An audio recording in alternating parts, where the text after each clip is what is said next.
දහරින් දෙනුවන් පිපිලා දෙනුවන් කෙළුමින් පියුමන් සැලිලා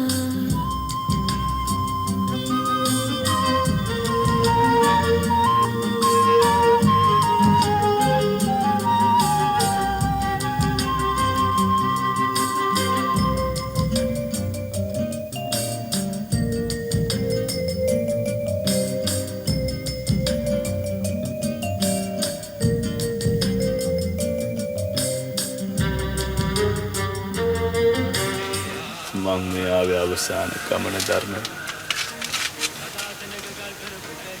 මේ පාර මාව බේරගන්න කාටවත් බෑ.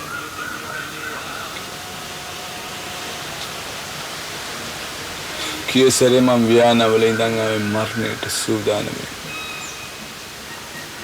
මරණය ගැන බයක් මට තිබුණේ නැහැ.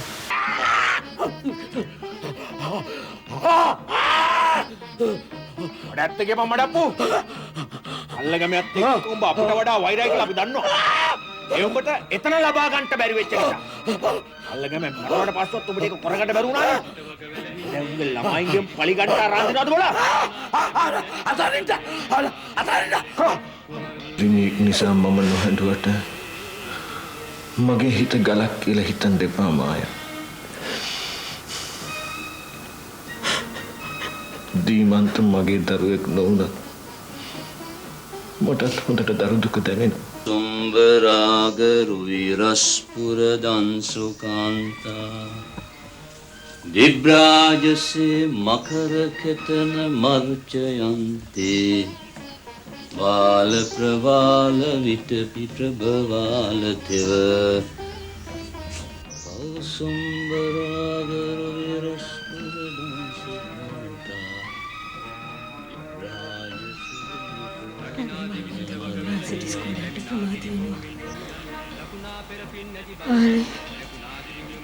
ඔය ඇති කෙල්ලේ බටත් ඉස්කෝලේ යන්න ප්‍රමාද වෙනවා.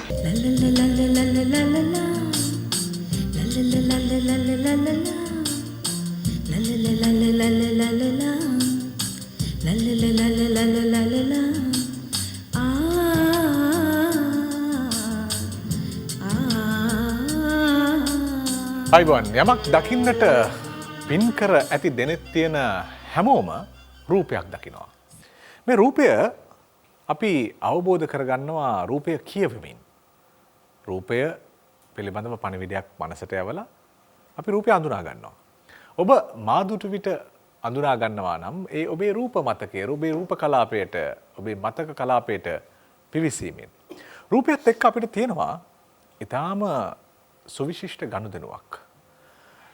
දැන් කැමරාවත් එක්ක අපිට මේ තාක්ෂණයත් එක්ක තියෙන කතාබහේදී කැමරාවේ නාබිදුරට සරිලන දුරකින් සිදු කරන යම් රංගයක් පටිගත කිරීමකින් විවිධ මාධ්‍ය වලින් පෙන්වනවා. එය සිනමාව වෙන්නට පුළුවන්, එය ටෙලි නාට්‍ය වෙන්න පුළුවන්. මේ ආදී වූ විවිධ කලා ධාරාවන්ගෙන් මේ විකාශනය වෙලා අද වෙනකොට ඒ ජංගම දුරකථනය හරහා විසරණය වන තැන දක්වා පැමිණ තිබෙනවා. දැන් මේ කතාබහට මූලපාදක වෙච්ච ටෙලි නාට්‍ය සාහිත්‍ය පිළිබඳව අපි කතා කළා. ඔබට මතක ඇති. ටෙලි නාට්‍ය සාහිත්‍ය, ඒ වගේම ටෙලි නාට්‍ය කලාව සාහිත්‍යයක් බවට පත් කරන්න ඕන කොහොමද කියන මූලික සාකච්ඡාව අපි ඔබත් එක්ක මීට කලින් වැඩසටහනක සිදු කළා. ඔබ දන්නවා ලංකාවේ ටෙලි නාට්‍ය සාහිත්‍ය සුපෝෂණය කරන්නට සුවිශාල දායකත්වයක් දක්වපු නිර්මාණකරුවෝ අපි අතර ඉන්නකොට අපි මේ නම් පෙළ මෙහෙම පෙළ ගස්වාගෙන එනකොට ලංකාවේ රූපමය මාධ්‍ය ඔබට මුණ ගැහුණයින් පස්සේ ටෙලි නාට්‍ය කලාව හම්බ වෙන්නේ. ඒ කියන්නේ 79 ඊට පස්සේ 80 ගණන් වල තමයි ටෙලි නාට්‍ය පටන් ගන්නෙ. ඒ එතන සිට මෙතෙන් දක්වා මෙහෙම ඉරක් ඇඳලා බැලුවොත් එහෙම උස්ව පෙනෙන චරිත අතරේ අනිවාර්යෙන්ම ඉන්න ප්‍රවීණෙක් අපි අද මේ කතා බහට එකතු කරගත්තා. ඔබ දන්නවා මේ කාලය අපිට සංචරණ සීමාවන් පිළිබඳව කතා කරන, ඒ වගේම සමාජ දුරස්ථ භාවය, පුද්ගල දුරස්ථ භාවය පිළිබඳව කතා කරන කාලයක්. ඒ නිසා අපි වෙනදා මෙන් නොවේ අද වැඩසටහනට සම්මුඛ වන්නේ එක් අයෙකු සමග පමණයි. ඉතින් ඒ කෙනා සුලවතෙක් අද අපි ටෙලිනාට්‍ය සාහිත්‍ය පිළිබඳව කතා බහ කරන සංවාදයට කැඳවුවේ ජයන්ත චන්ද්‍රසිරි ප්‍රවීණයා අයබෝවන්. ඇත්තටම අපි මේ කලින් දවසක මේ කතාවේ මුල හරිය අපි සිද්ධ කළා. දැන් මේ විනෝදාස්වාදයට සහ සමාජ පෙළඹවීමක් ඇති කරන්නද අපිට ටෙලිනාට්‍ය ඕන. එහෙම නැත්නම් ටෙලිනාට්‍ය ඕන අපිට මේ සරලව වින්දන මාධ්‍යයක් විදිහට භාවිතා කරන්නද? ඒක ඇතුලේ මොකද්ද තියෙන සාහිත්‍යය? මෙහෙම ඇහුවොත් එහෙම මේ සියලු තැන්වල ඇවිදලා අපිට ආරම්භයක් දෙන්න අපිට එතන ඉඳලා ඉස්සරහට යන්න පුළුවන්. ටිකක් පුළුල්ව කතා කරන්න ඕනේ ප්‍රශ්නයක් ඔබ ඇහුවේ. මේ දැන් වජිර මේ ලෝකයේ මේ සම්භාව්‍ය කලාවන් බිහි වෙන්න ඉස්සෙල්ලා ජන කලාවන් තිබුණා. දැන් ওই ක්‍රිස්තු පූර්ව 4000ට විතර කලින් වගේ. සුමේරියානු ශිෂ්ටාචාරයේ ගත්තාම පේනවා මේ මහා ජන කලාවන් රාශියක් බිහි වෙච්ච වකවානුවක්. ඒක ලෝකෙත් අඩුවෙඩි වශයෙන් හැමතැනම එහෙම තමයි. ඒ ජන කලාවන් වල එහෙම නැත්නම් ජන කලාවන් වලට ප්‍රේක්ෂකයා එහෙම නැත්නම් ජනතාව සම්බන්ධ වෙන විදියක් තියෙනවා. ඒ විදිය තමයි අර සියම් ආකාරයක අපි කියන එකට මේ රිචුවලිස්ටික් එන්ජොයිමන්ට් ඔෆ් ආර්ට් කියලා. කලාව ප්‍රජාවිදමේ ආකාරයකින් රස විඳිනයි. ඒක තුළ විනෝදාස්වාදය තියෙනවා. නොයෙකුත් පණිවිඩ තියෙනවා. නොයෙකුත් දැනමුතුකම් තියෙනවා. ඒ ඔක්කොමත් එක්ක තමයි ඔය මේ කලාව ප්‍රජාවිදමේ ආකාරයකින් රස විඳිනකොට එන්නේ. ඒක හරි විශාල කාලයක් එහෙම තිබුණා ලෝකේ. ඊට පස්සේ තමයි සම්භාව්‍ය කලාවන් බිහි වෙන්නේ.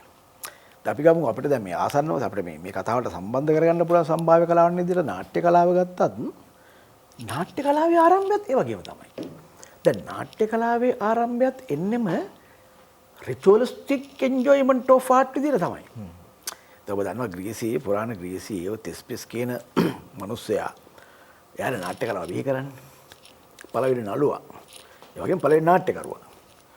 දැන් ඔහු අපි දන්නවා අර මේ ඔය ගායක දෙවියන් නැදහු දියෝනිසස් දෙවියන් නැදහු ගායක කණ්ඩායමක ඒ රිචුවල් එක කරපු 50 දෙනාගෙන් එක්කෙනෙක්.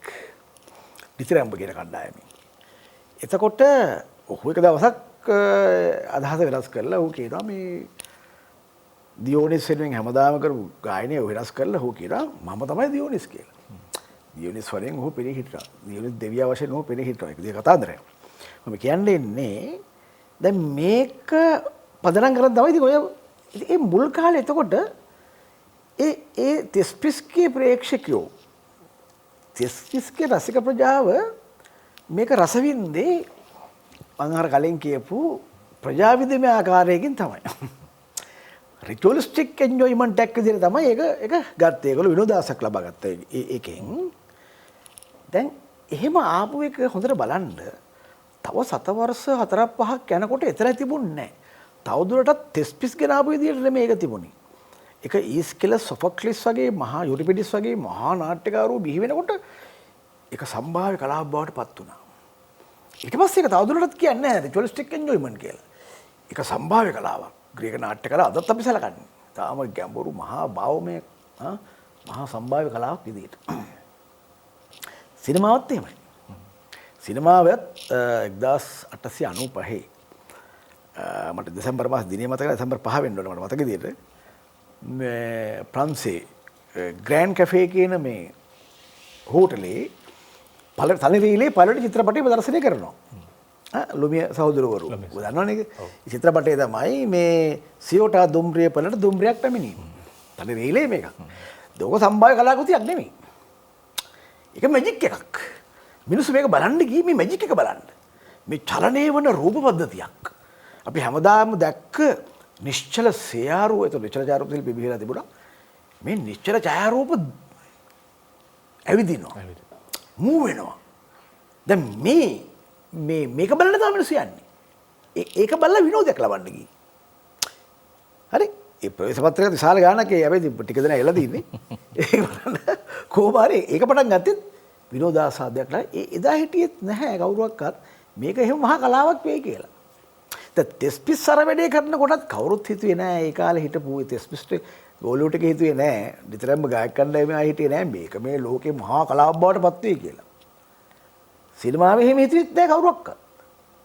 ඒ මොකද ලදරු අවදී එහෙම තමයි. දැන් උච්චර උදාහරණ ගන්න ඕනේ බලමු දැන් අපි පොඩි ළමෙක් කුඩා ලදරුවෙක්ව අපි හදනකොට අපි දන්නවාද ඌ මොකෙක් වේද කියලා? කවුරු වේද? සමහරවිට අනාගත රටේ නායකයා වෙන්න පුළුවන් මේ නලවන්නේ අපි. දන්නේ නැහැනේ අපි. මහා කලාකාරයෙක් වෙන්න පුළුවන්. හොරෙක්ද දන්නේ නැහැ. මොකෙක් හරි කවුරු වෙනවද කියලා කියන්න බෑ කුඩා කාලේ. ලදරු අවදී.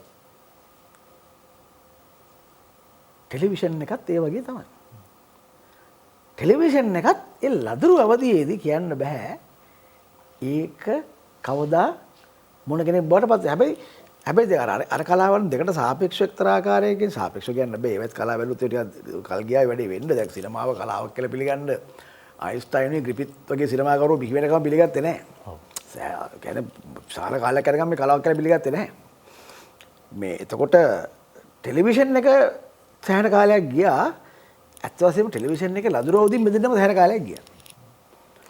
ටෙලිවිෂන් එක දැන් මම බහන පස්සට මම එන්නේ දැන් ටෙලිවිෂන් එකේ ඉතින් ගත්තාම අර දෙකට අපිට වෙනසක් තියෙනවා. ඒක හුදු දැන් අපි කවුරුත් කියන්නේ ටෙලිවිෂන් එක කලා මාධ්‍ය ටෙලිවිෂන් මේ රූපවාහිනී මාධ්‍ය කලා මාධ්‍යයක් කියලා කීපේ පස්ව තියෙනවා. හැබැයි මේ මොකද ඒක අතර තියෙනවානේ ප්‍රවෘත්ති වැඩසටහන් තියෙනවා, ආගමික වැඩසටහන් තියෙනවා, සෞඛ්‍ය වැඩසටහන්, විනෝද වැඩසටහන් ආදී වශයෙන් නොයෙක් දේවල් තියෙනවානේ. ඒ අතර තියෙනවා ඒ විශේෂ අංශයක් අපි ඒකට තමයි ටෙලිනාට්‍ය කියලා කියන්නේ. ඔය ටෙලිනාට්‍ය කියලා කියන්නේ ලංකාවේ විතරයි. ලෝකේ කොහොමද ටෙලිනාට්‍ය කියලා කියන්නේ? අපි තමයි ඩ්‍රාමා කියලා කියන්නේ. ඒක ප්‍රශ්න නෑ. ඒක එන්නේ නැත්නම් සමහර ලාවට අර මේ නාට්‍ය අනුකරණය කරලා නාට්‍යත් එක්කම ආපු නිසා. නෑ ඒක නෙමෙයි. වචනයක් මේක අපිට උත්තරාරෝපණය වෙනකොට ටෙලිවිෂන් එක ලංකාවට මට මතකයි ධම්මජාගුඩ යන තමයි. ධම්මජාගුඩ ෂූට් එතුමා නාට්‍යකරුවෙක්. ලංකාවේ ප්‍රසිද්ධ විශිෂ්ට නාට්‍යකරුවෙක්. එතුමා තමයි නම යොදන්නේ. එතුමා ඒතර වැඩ කරේ ටෙලිවිෂන් එකේ. රූපවාහිනී. ඔව් රූපවාහිනී. එතුමා තමයි මේ ටෙලි ඩ්‍රාමා කියලා දාන්නේ. ඒ වෙනකොට භාවිතා කරන් තිබුණේ ඔය සෝප් ඔපෙරා, ටෙලි ෆීචර්ස්, මේ ටෙලි ෆීචර්ස් කියන අදහස අදත් ලෝකේ ගොඩක් කරලා භාවිතා වෙනවා. ටෙලි ඩ්‍රාමා කියලා පාවිච්චි කරේ මේ අපි තමයි. ඒක ඒ ගෞරවය සම්පූර්ණ ධම්මජාගුඩයන්ටම හිමිවෙන්න ඕනේ. මොකද එතුමා තමයි බාටළු දැම්මේ ඒක. මේ මම කියන්නේ ඉන්නේ. ඒතර මේ නොයෙක් දේ තියෙන රූපවාහිනී පෙට්ටිය ඇතුලේ ටෙලිනාට්‍ය තමයි කලා මාධ්‍යයක් විදිහට අපිට අඳුර ගන්න පුළුවන් එක. කලා කෘතියක් වශයෙන් කලා කෘතීන් වශයෙන් හඳුන ගන්න පුළුවන් අංශෙ එන්නේ ටෙලිනාට්‍ය කියන ඔය අංශය හරහා. දැන් ඔය ටෙලිනාට්‍යත් අපි තේරුම් ගන්න ඕනේ. දැන් මේ සෝප් ඔපෙරා ආදී වශයෙන් හැමදාම මේවා නොසලකා හරින්න එක එක කතා කිය හිටියන්නේ. දැන් ඒ අවධිය පහු කරලා ඉවරයි. දැන් තවදුරටත් ලදරුවෙක් නෙවෙයිනේ. තවදුරටත් ලදරුවෙක් විදිහට ඒක භාවිතා කරන එකේ ප්‍රශ්නයක් තියෙන හැම කරන අය ඉන්නවා. ඒ ලදරුවන්ටත් වැඩිය දැන් මෙහෙමනේ වජිර ලදරුවෙක් අවුරුදු 40ක් 50 ගිහිල්ලත් ලදරුවෙක් වගේ නම් ඇදෙන්නේ ලෙඩක් නේ ඒක. ඒතර ඒක රෝගයක්. දැන් ලදරුවෙක් අවුරුදු 25ක් විතර ගිහිල්ලා 50ක් විතර ගිහිල්ලා ලදරුවෙක් වගේ ජය ගන්නවා නම් ඒක ලෙඩක් නේ. ඒ ලෙඩේ තියෙනවා ඒක හරි. ඒ ලෙඩේ තියෙනවා. නමුත් ඒ ලෙඩ තියෙන අතරදී උනත් අපිට පේනවා මේ ගමනක් ඇවිල්ලා තියෙනවා. කලාකෘති බිහි කරලා තියෙනවා. ලෝකේ උනතරම් උදාහරණ තියෙනවා. ඉතින් ඒ නිසා ඔබට මට කියන්න තියෙන්නේ බහුව ප්‍රශ්නෙට මේක මගේ පෞද්ගලික විශ්වාසය. රූපවාහිනී පෙට්ටිය ඇතුළේ අනිත් මොන දේවල් විනෝදාස්වාදන මාධ්‍ය වුණත් ටෙලිනාට්‍ය ව්‍යාපෘතිය කලා ව්‍යාපාරයක්. එය විනෝදාස්වාදන මාධ්‍යයක් නෙමෙයි. එය රසාස්වාදන මාධ්‍යයක්. දැන් මිනිතුන්ගේ භාවමය ජීවිතය ඉහළට ඔසවන්න පුළුවන් හොඳ කලා ව්‍යාපාරයක් හැටියට මම දකිනවා. ඇත්තටම දැන් සාහිත්‍ය කියලා කිව්වහම ගොඩාක් වෙලාවට මේ සාහිත්‍ය බර වෙන්නේ ලිඛිත පාර්ශවයට. දැන් ලිඛිත පිටපත් පැත්තට තමයි සාහිත්‍යයේ වැඩි බරක් යොමු වෙන්නේ. එතකොට මේ පිටපතේද සාහිත්‍ය තියෙන්නේ. දැන් ටෙලිනාට්‍ය සාහිත්‍ය කියලා කිව්වහම කෙනෙක්ට හිතෙන්න පුළුවන් මේ ටෙලිනාට්‍ය සාහිත්‍ය කියලා කියන්නේ එහෙනම් පිටපත තමයි කියලා. හැබැයි පිටපත විතරක්ද ටෙලිනාට්‍ය සාහිත්‍ය කියන්නේ? සාහිත්‍ය පිළිබඳව අපි සාමාන්‍ය දන්න සම්ප්‍රදායික උදාහරණය තමයි ඒ ලිඛිත භාෂාවන්ට අයිති කියන එක. ඒ අදහස පරණ අදහසක්. තවදුරටත් ඒ ලිඛිත භාවයටම සීමා කරන්නේ නැහැ. විශේෂයෙන් සිනමාව බිහි වුණාට පස්සේ සිනමා සාහිත්‍යයක් බිහි වුණා. ඒතර සිනමා සාහිත්‍ය බිහිවීම ලිඛිතව තියෙනවා වගේම අලිඛිතවත් සිනමා සාහිත්‍ය පැවතුණා. ඊළඟට එය වෙනම සාහිත්‍යකින් පෝෂණය ලැබුවා. දැන් අපි දන්නවා සිනමාවක් නිර්මාණය කරන්න බෑ පිටපතක් නැතුව. පිටපතක් නැතුව කරපු සිනමා අපිට තියෙනවා. නමුත් සාමාන්‍ය පිළිගැනීම අපි වඩා අපි කවුරුත් පොදු විශ්වාස කරනවා පිටපතක් තිබුණොත් හොඳයි කියලා. නැති අවස්ථාවක් තියෙනවා. එතකොට පිටපතෙන් ඒ පිටපතට භාෂාවක් අවශ්‍යයි. දැන් සිනමා භාෂාව ගැන ලියන්න භාෂාවක් ඕනේ. ඒ භාෂාවට ව්‍යාකරණ තියෙනවා. ඒ භාෂාවේ උපමේය තියෙනවා. රූපක තියෙනවා. ඒ භාෂාවේ විවිධ භාෂා උපක්‍රම තියෙනවා. ඒ ඔක්කොම එකතු කරන් තමයි සිනමා භාෂාව හදන්නේ. ඒතර සිනමා භාෂාව ගොඩනැගීමේහිලා අපිට පේනවා සිනමා පිටපත විශාල මෙහෙවරක් කරනවා කියලා. ඒක ටෙලිනාට්‍යයෙන් වෙනස් වෙන්නේ නැහැ. ටෙලිනාට්‍යෙදිත් ඒක හැමෝම තමයි. ටෙලිනාට්‍යෙදිත් ඒක හැමෝම තමයි. ඊටාම හොඳ ටෙලිනාට්‍යයක් නිර්මාණය කිරීම සඳහා ටෙලිනාට්‍ය භාෂාව අපි ගමු ටෙලිනාට්‍ය භාෂාවක් කියලා. ටෙලිනාට්‍ය භාෂාව පෝෂණය කිරීම සඳහා සාහිත්‍යික භාෂාවක් අවශ්‍යයි. ඒක සිංහල වෙන්න පුළුවන්, ඉංග්‍රීසි වෙන්න පුළුවන්, දෙමළ වෙන්න පුළුවන්, ජර්මන් වෙන්න පුළුවන්, ප්‍රංශ වෙන්න පුළුවන්. ඒක ප්‍රශ්නයක් නෑ. හැබැයි දන්න සම්ප්‍රදායික එහෙම නැත්නම් අපි භාවිතා කරන ලිඛිත භාෂාවක, ලිඛිත සාහිත්‍යයක බලපෑම නිසකවම ටෙලිනාට්‍ය ව්‍යාපාරයටත් තියෙනවා. ඔය දැන් එතකොට මේ අර මට මතු කරගන්න ඕන වුණු කොටසට ඔබතුමන් ආව හරි ලස්සන ප්‍රවේශයකින්. දැන් ඒක පරණ අදහසක්. මේ හැම සාහිත්‍යෙම ලිඛිත විය යුතු නැහැ කියන තැනට දැන් නූතනව අපි ඇවිල්ලා තියෙනවා කියලා. එතකොට දැන් ටෙලිනාට්‍යයක දැන් කැමරාකරුවා කොහොමද සාහිත්‍යයට දායකත්වය ලබා දෙන්නේ? දැන් අපි ඔබේ නිර්මාණ බලනකොට ඔබ ඉන්නවා ඔබ මෙහෙයවන සෙසු පිරිසත් පේන්නට පටන් ගන්නවා. මේ දක්ෂ මම අධ්‍යක්ෂවරයා කියන කැලලට පස්සේ නම් අපි ගොඩාක් වෙලාවට කතා කරනෝනේ අධ්‍යක්ෂ භූමිකාව ගැන. හැබැයි කැමරාකරුවා සාහිත්‍යයේ කොහොමද පංගුකාරයෙක් බවට පත් වෙන්නේ? ඔව් හරි ෂෝ ප්‍රශ්නයක් ඇහුවේ මේක දැන් ඔය වජිර මේ මාග්‍රට් මිඩ් කියන ඇමරිකන් ඇන්ත්‍රොපොලොජිස්ට් එතුමිය කියනවා මේ වර්තමාන කැමරාව ගැන කියලා කියන්නේ මේ රූප කැමරාවේ නිෂ්පාදනය වෙන රූප රාමුව ගැන කියලා කියන්නේ මේ වර්තමානයේ පැන්සල් වලට වඩා මෙයක් යථාර්ථය නිරූපණය කිරීමේලා කැමරාව ඉෂ්ට කරනවා කියලා. කැමරාව මොකද්ද කරන්නේ? දැන් කැමරාව මේ සමාජයට නැත්නම් ඔබේ මුහුණට හරි මගේ මුහුණට හරි එහෙම නැත්නම් මේ එළියට බහැලා මේ වීදියේකට හරි එල්ල කරපු හැටියෙම ඒ පවත්න යථාර්ථය අංශුවක් ප්‍රකාශයට පත් කරනවා. දැන් ඔබේ මුහුණට ඇල්ලුවොත් දැන් මේ කැමරාව ඔබ ඉන්න විදිය, ඔබ ඇඳන් ඉන්න විදිය, ඇයි ඔබ මෙහෙම ඇඳන් ඉන්නේ? ඇයි ඔබ මේ ඉංගිතෙන් ඉන්නේ ඇයි ඔබ? ඔබ කනගාටුවෙන් නොඉන්නේ ඇයි? ඇයි ඔබ මේ hina වෙලා ඉන්නේ? දැන් මට යමු කළත් එහෙමයි. මම මේ කණ්ණාඩි දාගෙන ඉන්නේ. ඇයි මම මේ වගේ ඇඳුමක් ඇඳගෙන ඉන්නේ? ඇයි? කැමරාව වීදියට යමු කළොත් අපිට පේන වීදියේ ඈත කොනක සිංහන මාතාවක් ඉන්නවා. ඊළඟට පොඩ්ඩක් මෙහාට යනකොට පේනවා මේ මූණු වහගත්ත මිනිස්සු බලු බැලුවත මිනිස්සු මූණු වහගත්ත මිනිස්සු අවට සැරිසරනවා. කාක් එක්ක ගිල යනවා. මේ යථාර්ථය තමයි. මීට දශකයකට කලින් ওই කැමරාව උතර දාලා ගත්තොත් අර මූණ වහගෙන යන මිනිස්සු දකින්න හම්බෙන්නේ නැහැ. කාක් කොයිද ඉබන් ගන්නේ? සිගර මාතාවක් ඉදිරිය නමුත් මේ සුලභ දැක්මක් තියෙන මූණ වහගෙන මිනිස්සු යනවා. වැඩි කායකවත් කතා කරන්නේ ටිකක් දුර යන්නේ. නේද? දැන් මීට දශකයක් නෙවෙයි මීට අවුරුදු දෙක තුනකට කලින් බැලුවත් එක වෙනස් වෙයි. අවුරුදු දෙකක් කියමු. දැන් කියමු වෙනස් වෙයි. ඉතින් යථාර්ථය අහුවෙලා නැද්ද?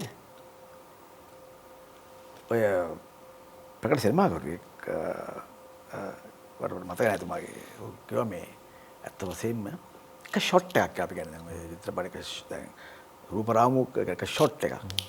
ෂොට් එකක් වුණත් මහා යථාර්ථයක් පිළිබිඹු කරනවා කියලා. කැමරාව ගන්න ෂොට් මෙහෙම කරලා ගන්නකොටම සමාජයේ තියෙන මහා යථාර්ථයක් අර මෙහෙම නාභිගත වෙලා හවෙනවා කියලා ඒ ෂොට් එකකට. රූප රාමුව තරම් හරි ප්‍රබලයි. ඒක ප්‍රබලව භාවිතා කරන්නේ නැති අවස්ථා ඕන තරම් තියෙනවා. ඒක වෙන කතන්දරයක්. ඒකද වෙන ප්‍රශ්නයක්. නමුත් රූප රාමුව පව හරි ප්‍රබලයි. දැන් ඔබ අහපු ප්‍රශ්නය මේ රූප රාමුව ගන්නේ කැමරා ශිල්පියා කියලා එක්කෙනෙක්. ඔහු මිනිස්සෙක්. දැන් ඔහුට තියෙනවා තාක්ෂණික හැකියාවක්. මේ ආලෝකකරණය මැනගන්න දැන් මේ රූපේ පැහැදිලිව අරගන්න. කියනවා ඩෙප්ත් ඔෆ් ෆීල්ඩ් කියලා අර මේ නාභිගත ගැඹුර. දැන් මේ කාරණා ගොඩක් නේ ඒවා ඔහු කරන්නේ නැත්නම් නිකන් මේ ඒක බැලුවට අපිට පැහැදිලිලා තියෙන්න පුළුවන්. ඒතර මහා තාක්ෂණික ක්‍රියාවලියක් ඒකේ තියෙනවා. හැබැයි තාක්ෂණික ක්‍රියාවලිය පිටිපස්ස මනසක් තියෙනවා. මම මෙතන එක දෙයක් කියන්න ඕනේ ලෝකේ න්‍යායාත්මක පිළිගැනීමක් තියෙනවා. හැබැයි කැමරාමන් බලන්නේ එයාගේ ඇහෙන් නෙමෙයි කියලා. දැන් චිත්‍රපටයක නම් ටෙල් නාට්‍යයක අපි සලකන්නේ ඒ ඇහැ අධ්‍යක්ෂවරයාගෙන ගෙනාගේ ඇහැ කියලා. අධ්‍යක්ෂවරයාගේ ඇහෙන් තමයි අර අධ්‍යක්ෂවරයාගේ ඌමනාවනේ ඉෂ්ට කරන්නේ. ඒක අමතක කරන්න බෑ. මොකද ඒක අමතක කරන්න බැරි හේතුව තමයි දැන් අධ්‍යක්ෂවරයාගේ ඇහැ කියන්නේ මොකද්ද? ඒ ඇහැ මේ ලෝකේ ඉන්න සාමාන්‍ය මිනිසුන්ගේ ඇහැ නෙමෙයි. ඒක හිත නැහැ. ඒ ඇහැට වෙන මොලයක් තියෙනවා. ඒක මොලයක් තියෙන ඇහැ. ඒ ඇහැ හිතනවා. ඒ නිසා තමයි එයාට වෙන වෙනම පේන්නේ. දැන් අපිට දැන් අපි කවුරුත් එහෙම නගරේ දැන් නගරේ ගිහලා අපි එහෙම දැක්කහම අපි ඕනෙකට ඒ දකින නගරේ නෙමෙයි අරයා දකින්නේ. එයා සමහරවිට මේ තාප්පයක් අයිනේ පොඩ්ඩකින් නගරේ දකින්නේ. සමහරට එයා මේ මුකුත් දක එයා කිසිදක් දක. එයා දකින්නේ මෙහෙම වේගෙන් යන වාහනයක් එච්චරයි. නගරේ. සද්දය හැබැයි ඒ තමයි එයා දකින්න. අර හිතන ඇහි මිනිහාගේ කතන්දරේ.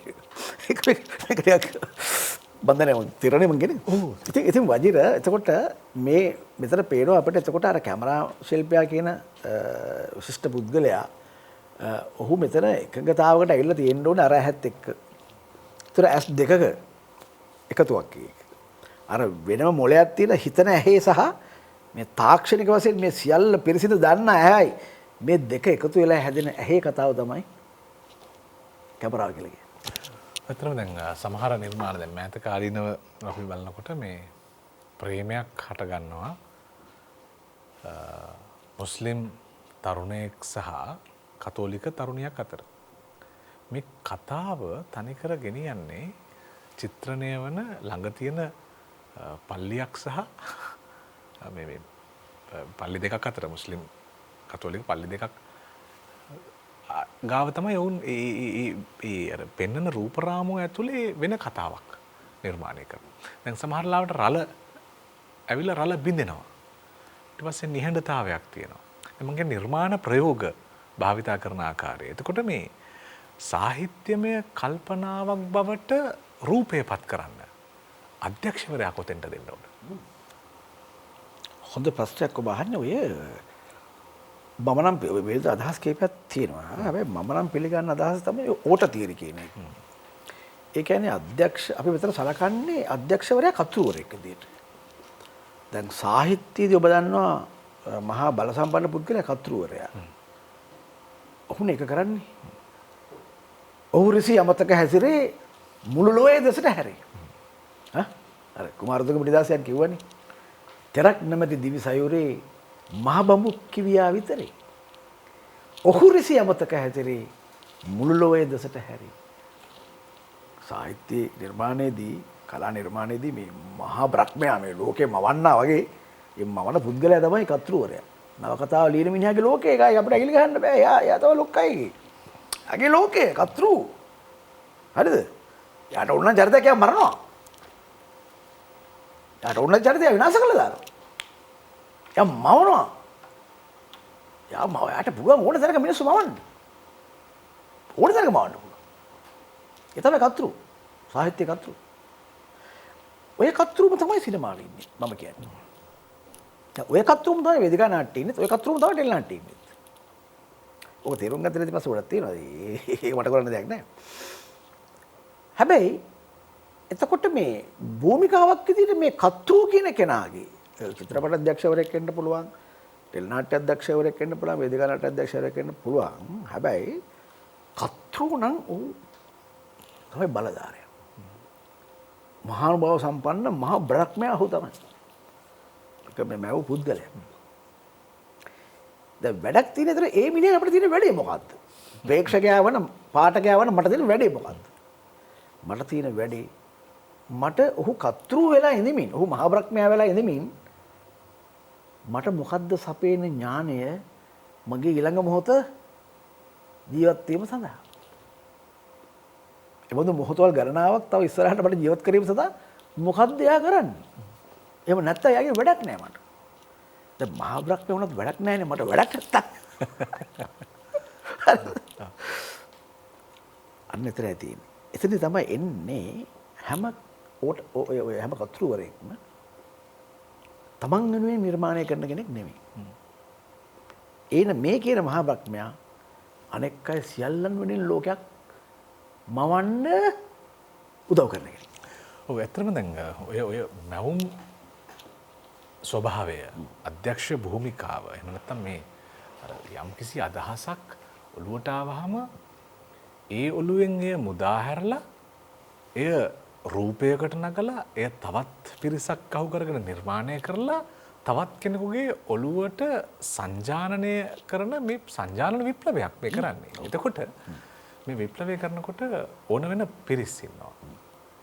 විශේෂයෙන්ම ඒ අභියෝග ඒ අවශ්‍ය කරන සිතුවිල්ලට ගැළපෙනම චරිත. එහෙම ගැළපෙනම චරිතයක් අපි හොයාගන්නවා සමහර වෙලාවට ඒ ගැළපෙන චරිතයේ දක්ෂතාවය. ඉතාම ප්‍රබල විදිහට බලපාන නිර්මාණය ඉදක්වන්න. දැන් එහෙම නිර්මාණ රැසකට දායක වෙච්ච කලාකරුවෙක් අපි දැන් මේ මොහොතේ සම්බන්ධ කරගන්නවා දුරකථනයේ. අයිබෝන් ශ්‍රේයන්ත මෙන්ඩිස් කලාකරුවට. අයිබෝන් ඔබට අයිබෝන් ජයන්ත චන්ද්‍රි මහතාටත් ඔබටත් විතරට. අයිබෝන්. අපි මේ කතා කරමින් ඉන්නේ ශ්‍රේයන්ත මහත්මයා මේ ටෙලිනාට්‍ය සාහිත්‍ය නිර්මාණයක් බවට පත් කරන්නේ කොහොමද?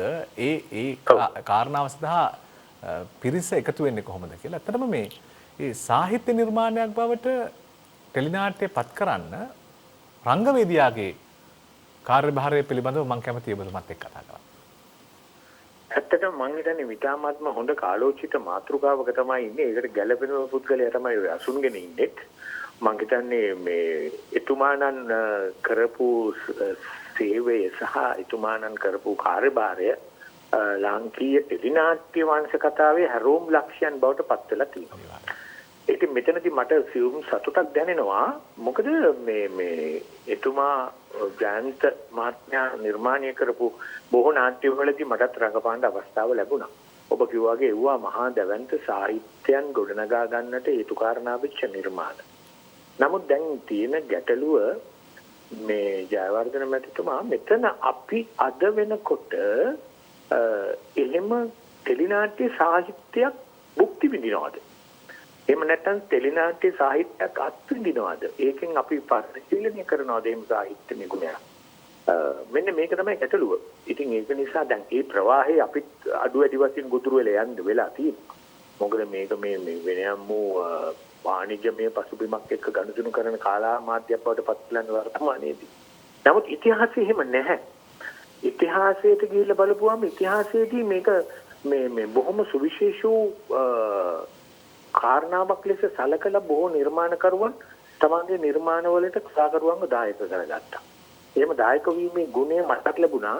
මොකද ලංකාවේ තුන්වෙනි ටෙලිනාට්‍යයක් බවට පත් වූ පළඟුමැණිගේ ටෙලිනාට්‍යයේදී එහි ප්‍රධාන චරිතයක් රඟපාන්න ලැබුණ සුත්‍රසේන කියලා. ඒ චරිතයත් එක්ක මහා දැවැන්ත ප්‍රේක්ෂක ප්‍රතිචාර ලැබුණා. මහා දැවැන්ත සෙනගක් වැළඳගත්තා. එහෙම වැළඳගන්න හේතුව ඒ තුල නිර්මාණය වෙච්ච වූ සාහිත්‍යමය ගුණයක් තිබිච්ච නිසා. දැන් ටෙලිනාට්‍ය වංශ කතාව අපේ ගත්තම මේක මේ 1965ක්වත් දිවෙනවා. 65 70 රජයේ කළු සුදු රූපවාහිනියක් දෙන්න යෝජනා කරනවා ශ්‍රී ලංකාවට ජර්මනියෙන්. නමුත් අපේ හිටපු ජනප්‍රධානීන් අනතුරු අඟවනවා රූපවාහිනියක් ආවොතින් මේ අපේ රටට පොඩි හානියක් වේවි. මාධ්‍ය නියමුවන් බුද්ධිමත් දූරදර්ශී ලෙස කටයුතු නොකළහොත් ඒගොල්ලන්ගේ ලියනවා එහෙම අපේ රට රූපවාහිනී පැමිණියොත් ඒ මාධ්‍ය නියමුවන් බුද්ධිමත්ව දූරදර්ශීව කටයුතු නොකළොත් රූපවාහිනී නිසා මෙරට ජනතාව පොතපත කියවීමෙන් ඈත් වනු ඇත. ළමයින් අධ්‍යාපන කටයුතු වලින්ද විවේක අවස්ථාවල කරන කෙලිසෙල්ලම් වලින්ද ඈත් වනු ඇත. බොහෝ දෙනෙකුගේ මනස බාල බොළඳ නැටුම් ගෑයි වලින් පිරී යනු ඇත. මේ වසර 1965 කියපු කාරණාව. දැන් මේක සනාථ වෙලානේ තියෙන්නේ. අද වෙනකොට අපිට මේක අත්විඳින්න වෙලා තියෙනවා. අපි මේ ඛේදවාචකයේ දකිනවා. මේ ගැඹුරු ආවාටයට අපි ඔක්කොම ඇදගෙන යනවා ඉතින්. නමුත් මේක නවත්තා ගන්නට යහපත් ටෙලිනාට්‍ය කලාවක් සඳහා වන කතිකාව ගොඩනැගිය යුතුමයි. මම හිතන්නේ ඒකට හොඳම අවස්ථාව තමයි මේ කියලායි මගේ පෞද්ගලික විශ්වාසය. ශ්‍රේන්ද්‍ර මෙන්ඩිස් කලාකරුවට බොහොම ස්තුතියි. ඇත්තටම අපි මේ අධ්‍යක්ෂ භූමිකාව, අධියරු භූමිකාව පිළිබඳව කතා කරන්න රංගවේදියෙකුගේ අදහස් එකතු කරගත්තා. එතුමන් ප්‍රතිභාපූර්ණව Tamanට ලැබෙන ඒ වගකීම ඉටු කරපු මහදැවැන්ත රංග පෞරුෂයක්. ඒ නිසා එවැනි කෙනෙක් මේ මොහොතට සම්බන්ධ වීම සතුටක්. බොහොම ස්තුතියි ඔබතුමන්ට. අපි කතා කරමින් හිටියේ මේ අර තවත් කෙනෙක්ගේ අදහසක් තවත් කෙනෙක්ගේ සිතට සංජානනය කරන වැඩපිළිවෙල පිළිබඳ. ඒකට එකතු වෙන තවත් අර අනුශාංගික නිර්මාණකරුවන් දැන් ඔබට ටෙලිනාට්‍යයක් නිර්මාණය කරන්න ලැබුණයින් පස්සේ ඔබ කොහොමද කැමරාව පිළිබඳව හිතන්නේ? ඔබ කොහොමද වේශ නිරූපණය පිළිබඳව හිතන්නේ? ඔබ කොහොමද ආලෝකකරණය පිළිබඳව හිතන්නේ? මේ සියලු අංග එකතු වුණයින් පස්සේ නේද මේ සාහිත්‍ය ගොඩ නැගෙන්නේ? අපි මේ පියවරට ආපු කතාවේ එක තැනකට එනවා. වජිර මේ ඕනෑකමෙන්ද මම දන්නේ නැහැ. වැදගත් කෙනෙක්ගේ නමක් කිව්වේ නැත්නම් පස්සා දාගන්න ඕනේ නේද වෙන්නේ නැති. එයාට වෙන අවධාරණයක් දෙන්න ඕන නිසා වෙන්නේ නැති. නළුවා කියන කෙනා. ඔව්. අංග රචනය අනම්මනම් ওই මගුල් ඔක්කොම කරගන්න පුළුවන් අපිට. ඒකයි. අමාරුම වැඩේ මොකක්ද දන්නවද? රංගවේදියා. අර ඔබ කියන එකම ගත්තොත් මේ ඔළුවේ තියෙන එක කොහොමද වෙන කෙනෙක් ලව කරවන්නේ? ඔක හරි ප්‍රශ්නයක්. දැන් සාහිත්‍යකරුවා ඊට වාසනාවන්ත හිටන්දි. ලිඛිත සාහිත්‍යකරුවා හරි වාසනාවන්තයි. ඒ වජිර ඔහුට පුළුවන් ඕනම එකක් ලියන්න. වචන චිත්‍ර වලින්. ඔහුට පුළුවන් ඒ දැන් මේ චරිතයේ පරිමණ්ඩලීය ස්වභාවය අපි ගමු හසන්ත කියලා චරිතයක් තියෙනවා. හසන්ත පිළිබඳව සියලු සකල විද දැනීම් සම්භාරය ලියන්න පුළුවන්. එයා හිතන්නේ මෙහෙමයි, ඇසිරෙන්නේ මෙහෙමයි, එයාගේ පාට මෙහෙමයි. දැන් මම එහෙම කරන්න කියන එක නෙමෙයි. එහෙම කරන්න කියලා නේ මං කියන්නේ. ඒක කරන්න පුළුවන්. සාහිත්‍යකරුවා පුදුම බලසම්පන්න කෙනෙක්. එයා අතේ ඉන්නේ ඔක්කොම. චරිතද ඔක්කොම එයා අතේ ඉන්නේ. හැබැයි මේ ව්‍යාපාරයේදී ඒක වෙන කෙනෙක් කරන්න ඕනේ. දැන් මේ බුද්ධදාස හිතානාරච්චි රඟපානවා ඔය මේ ගුරුතුමාගේ චරිතය. දැන් ගුරුතුමා බවට පත් කරන්න එපා. ඒකනේ. රණා මොන හරුපයක්ද බල මේ කරන්නේ?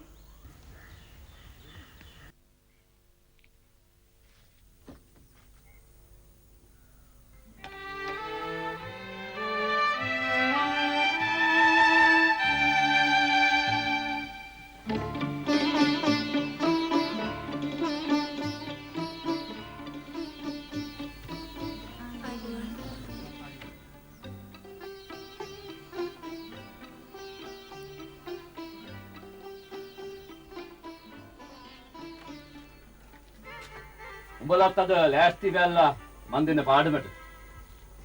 අද උඹලගේ ගුරුන්නාන්සේ එන්නේ නැහැ.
එයා ඒක මට කරන්න බෑ. දැන් කොච්චර ආසවුනත් මට බෑනේ යානේ කරන්නේ. මේ මෙතන මේ පේන මේ කමල්ලද්ද රාජ්‍ය රණා. ඒ කාලේ ඒ කියන්නේ ඒ කාලේ රණා උනේ ඔබ රණා කරවනවා. ඒ කාලේ පෙම්වතාවා මිනිස්සුන්ගේ මනෝභාවය තුල හිටියේ සුපිරි පෙම්වතෙක්. නෑ ඇත්තට ඔහු නෙවෙයිනේ. දැන් මේ කමල්ලද්ද රාජ්‍ය නෙවෙයිනේ මේ අවසරසේ අපි දකින්නේ. ඔව් ඒක හරි. දැන් ඔබ හවු ඉස්සලාම දැන් කොහොමද මේක වෙන කෙනෙක් ලව්ව කරවන්නේ? ඔව්. දැන් ඒකට බාධා කරන තව ප්‍රශ්නයක් තියෙනවා. මොකක්ද දන්නවද? ඒගොල්ලන්ට වෙන කලාවක් තියෙනවා. එසේ කිරීම සඳහා එයා ප්‍රගුණ කරපු කලාවකුත් තියෙනවා. ඒකට කියනවා අපි art of character delineation කියලා. චරිත නිරූපණ කලාව කියලා එකක් එයාගේ වෘත්තියේ. එහෙම ආර්ට් එකක් එයාට තියෙනවා. දැන් එයාගේ ආර්ට් එකෙන් තමයි එයා එන්නේ. ඒතර මම මගේ ආර්ට් එකෙන් එයාගේ ආර්ට් එකට බහින්න ඕනේ. බහැලා එයාට කියන්න ඕනේ. නැත්තම් හැමතිස්සෙම මට අන්තිමට කවුරුත් දන්නේ නැතුව අඬන්න වෙනවා මම හිතුව එක නෙමෙයි කරලා තියෙන්නේ කියලා. එහෙම අධ්‍යක්ෂවරු ලෝකේ ඉන්න අධ්‍යක්ෂවරු මං හිතන්නේ හුඟ දෙනෙක් එහෙම නිදිය ගන්න නැත්තේ එහෙම නොසන්සුන්ු සිතකින් වෙන්න ඕන. මට ඒක එච්චර ප්‍රශ්නයක් නෑ. මොකද මම අර තරතර රූපණ කලාව මම දන්න නිසා මම කොහොම හරි මේ වැඩේ කරගන්නවා යාගෙන්. ඒක මට වෙන භාග්යක් තියෙනවා මම ඒක හදාරපු නිසා. දැන් මම art of character delineation හදාරපු අධ්‍යක්ෂවරයෙක්. දැන් ඔහොමකුත් තියෙනවා. හරිද? ඉතින් ඒ නිසා මම මේකත් හදාarලා තියෙනවා. මම දෙකම දන්නවා. දන්න නිසා මට මේක ලේසි. හරිද? ඒන් අදහස් කරන්නේ ලෝකේ ඉන්න අධ්‍යක්ෂවරු ඔක්කොම තරතර රූපණ කලාව හදාරන්න ඕනේ කියලා. හැබැයි දැනගන්න ඕනේ. නැත්තම් වෙන්නේ මොකක්ද දන්නවද? ඒ අධ්‍යක්ෂවරයා නළුවාගේ කුදුරක් බවට පත් වෙනවා. ඔව්. දැකලා ඒක භයානක එකක්. ඒක හරි භයානකයි. ඒතර කතෘ නෙමෙයි ඉන්නේ. කතෘ නැති වෙන වෙන අය කරන ක්‍රියාමාර්ගයක එකතුවක්. ව්‍යාපාරයක එකතුවක්. දැන් ඒක තමයි අපේ ටෙල්ලන්ට ගොඩක් පේන්න තියෙන්නේ. ගොඩක් ඒවා. එහෙම නොවෙනවා තියෙනවා. ඒ ටෙල්ලන්ට විතර නෙමෙයි. ඒක සිනමාවෙත් තියෙනවා, වේදිකාවලත් තියෙනවා. ඒක ව්‍යාපාරවලත් තියෙනවා. ව්‍යාපාර. උන් ඒක නායකයෙක් නැහැ. හැමෝම කරපු දෙයක එකතුවක් වෙනවා අතන සීරෝ. අර මේ අර කතෘ නැහැ. ඒ කතෘ අහිමි වීම. දැන් ඔය කතෘගේ මරණය පිළිබඳ කතාව අපි දන්නවනේ. මගේ ඒ කතාව නෙවෙයි මම කියන්නේ. කතෘ අහිමි වීම. කතෘ සිටියදීම කතෘ අහිමි වීම. කතෘ අහිමි වෙච්ච කලාවකින් කවදාවත් දර්ශනයක් ගෙනියන්න බෑ.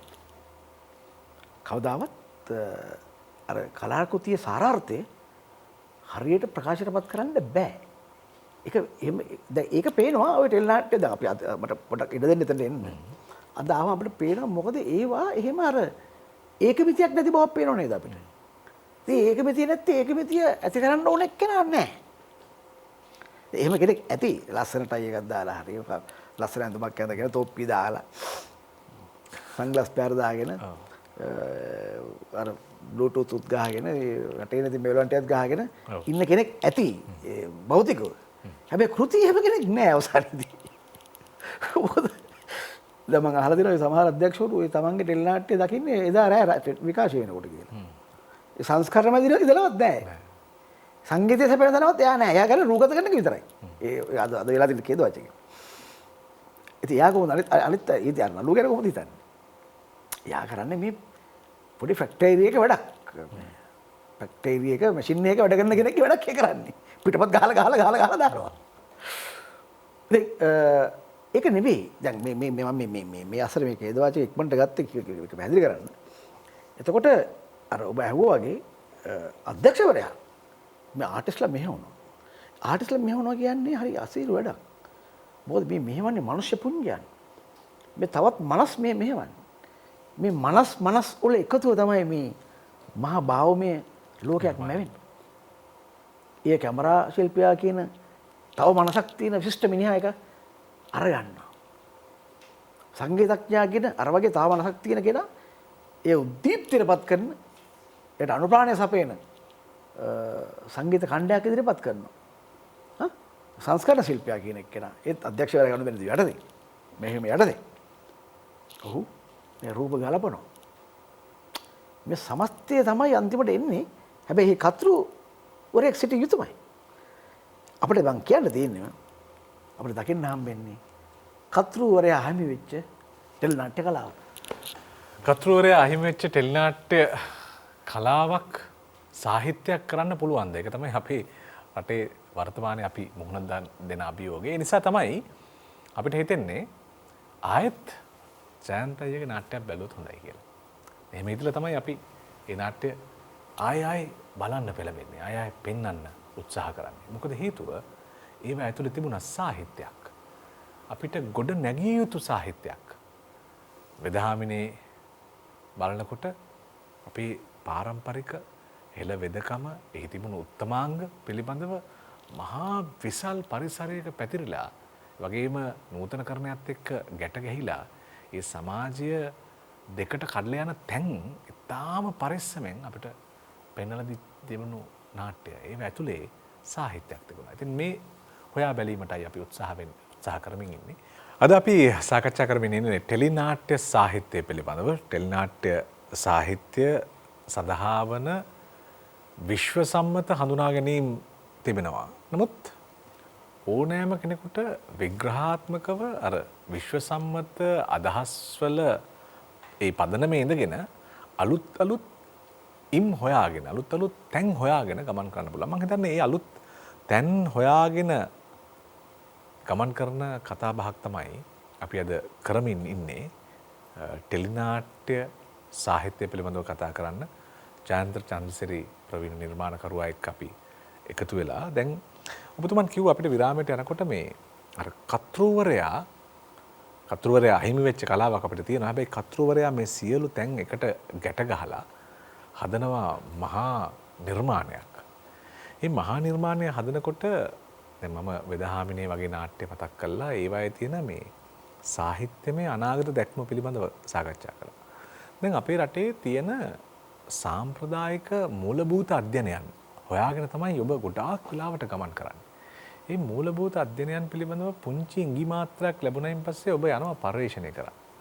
පර්යේෂණ කළා ඒ පර්යේෂණය හරහා සමාජයට මහා දැන් ඔබේ නිර්මාණ ඉතාම පරිස්සමෙන් සූක්ෂමව විමර්ශනය කළොත් මේ හැම නිර්මාණයක් ඇතුළෙම තියෙන්නේ මෙන්න මේ අධ්‍යයනය. මේ අධ්‍යයනකාරය. ඒක නිසා තමයි අපි මේකට ටෙලි නාට්‍ය සාහිත්‍ය කියලා කියන්නේ. දැන් අපි ගත්තොත් දැන් දඬුබස්නාමානය වගේ නිර්මාණයක් මම හිතන්නේ අපි පුංචි කාලේ පාසල් යන කාලේ නරඹපු එකක්.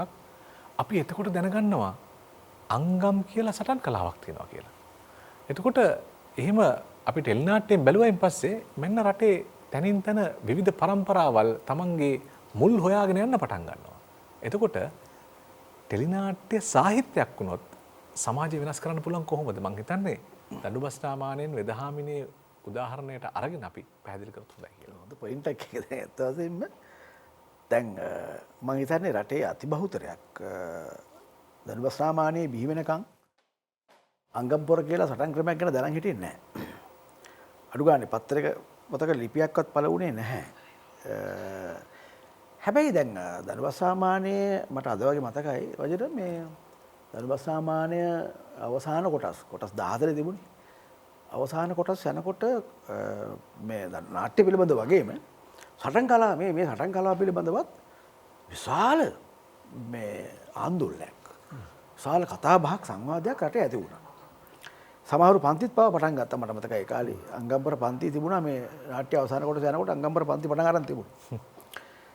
ඒ අතර මම හිතුවා ඒක මම ඒකට කාටවත් දොස් කියන්නේ නැහැ. මේ තවසේම මේ පිළිබඳව ඒ ඔස්සේ ප්‍රාමාණිකව අධ්‍යයනය කරන්න එළඹිච්ච කීප දෙනෙක් ඉන්නවා. මේ මම උන්ට ආශිර්වාද කරන අතට කීප දෙනෙක් ඉන්නවා. මේ ඔක්කොම නෙමෙයි. හැබැයි විශාල පිරිසක් එක්ක ගත්තේ වෙළඳාමකට. ඒ ඕනෑම දෙයක් වෙළඳපළට ගන්නවා වගේ ඒක මරු මාකට් එකක් විදියට ගත්ත කට්ටියක් හිටියා. හැබැයි ඒක පැත්ත දාන්නකො ඒක ඒ නෙගටිව් පැත්ත. හැබැයි දැන් අපේ තිබිච්ච යම් ජාතික අභිලාෂයක් එක්තරා ආකාරයක මම කියන්නේ ඒක ජාතික අභිලාෂයක් කියලා අපේ සටන් ක්‍රමය. දැන් ඉබන්දක් රටපුලා මිනිස්සු තුල තන් දනන් තුල රැව්පිළිරැව් දෙන්න බලපෑව ටෙලි නාට්‍ය. දැන් අඩු ගානේ අපි දැන් මොනවායි මේ සාහිත්‍ය ඔබ කියන වටරා ගම දැන් සාමාන්‍ය ඔවා කරන්නේ සාහිත්‍ය කෘති වලින්. එහෙම ලොකු සමාජ බලපෑම් කරන්නේ බොහෝට සාහිත්‍ය කෘති වලින්. හැබැයි මේ ටෙලි නාට්‍යයෙන් මේක කරන්නේ. ටෙලිනාට්‍යය තමයි මේසා විප්ලවයක් කරන්නේ මේ මේසා කතා බහක් ඇති කරන්නේ. මම දන්නතරමෙන් අද මේ වෙනකොට මේ ලංකාවේ සන්නද්ධ හමුදා තුනේම අංගම්පොර සටන් ශිල්පය උගන්වන ශිල්පීන් ඉන්නවා මේ තුනේම.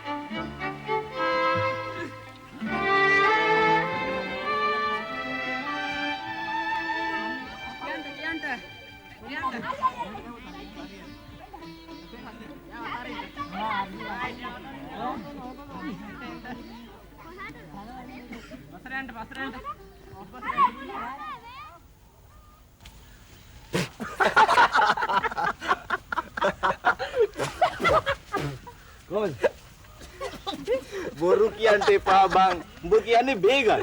බේගල්? බේගල් නෙමෙයි දවසම. මෙහෙම අඩි මාරු කර කර ඇවිත් ගහන්න නෑ බං. එකපාරටම ගහන්න නෑ ගහ පොඩි එකක්. මෙන්න මෙහෙම. මෙහෙම හරස් උදේ පාරක් එහෙම ගැහුවොත් ඕන හස්ති රාජෙක් බිම. හොඳයි කියන් බලන්න කවුද උඹට ඔක ගැන්නුවේ කියලා. ඒ වයින් කාර්යයක් නෑ. උඹ මට එක ඇත්තක් කියන්න ඕන පුතා. එහෙමයි ගුරුන්වහන්ස. උඹට කවුද අර සෙල්ලම ඉගෙනුවේ? මොන සෙල්ලම්ද ගුරුන්වහන්සේ? අර මම එනකොට උඹ කර කර හිටපු සෙල්ලම.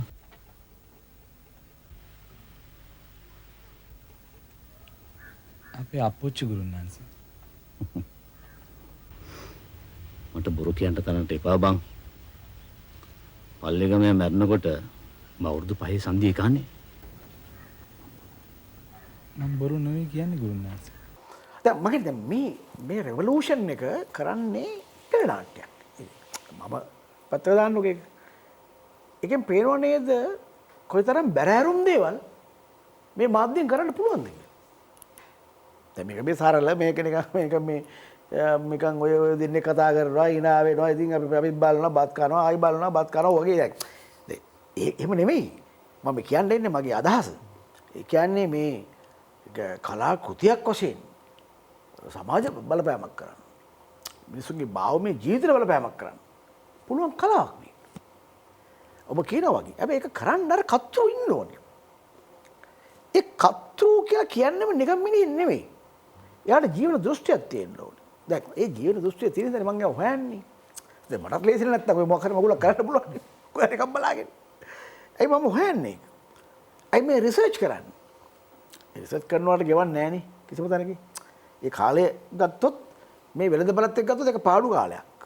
මේ වෙළඳ බලත් එක්ක දැන් අවුරුද්දක් දෙකක් රිසර්ච් කරනවා කියන්නේ පිටපතක් ලියන්න ඒ කාලේ මේ ක්‍රමයක් එක්ක බැලුවොත් මම පිස්සුවක් ඒක.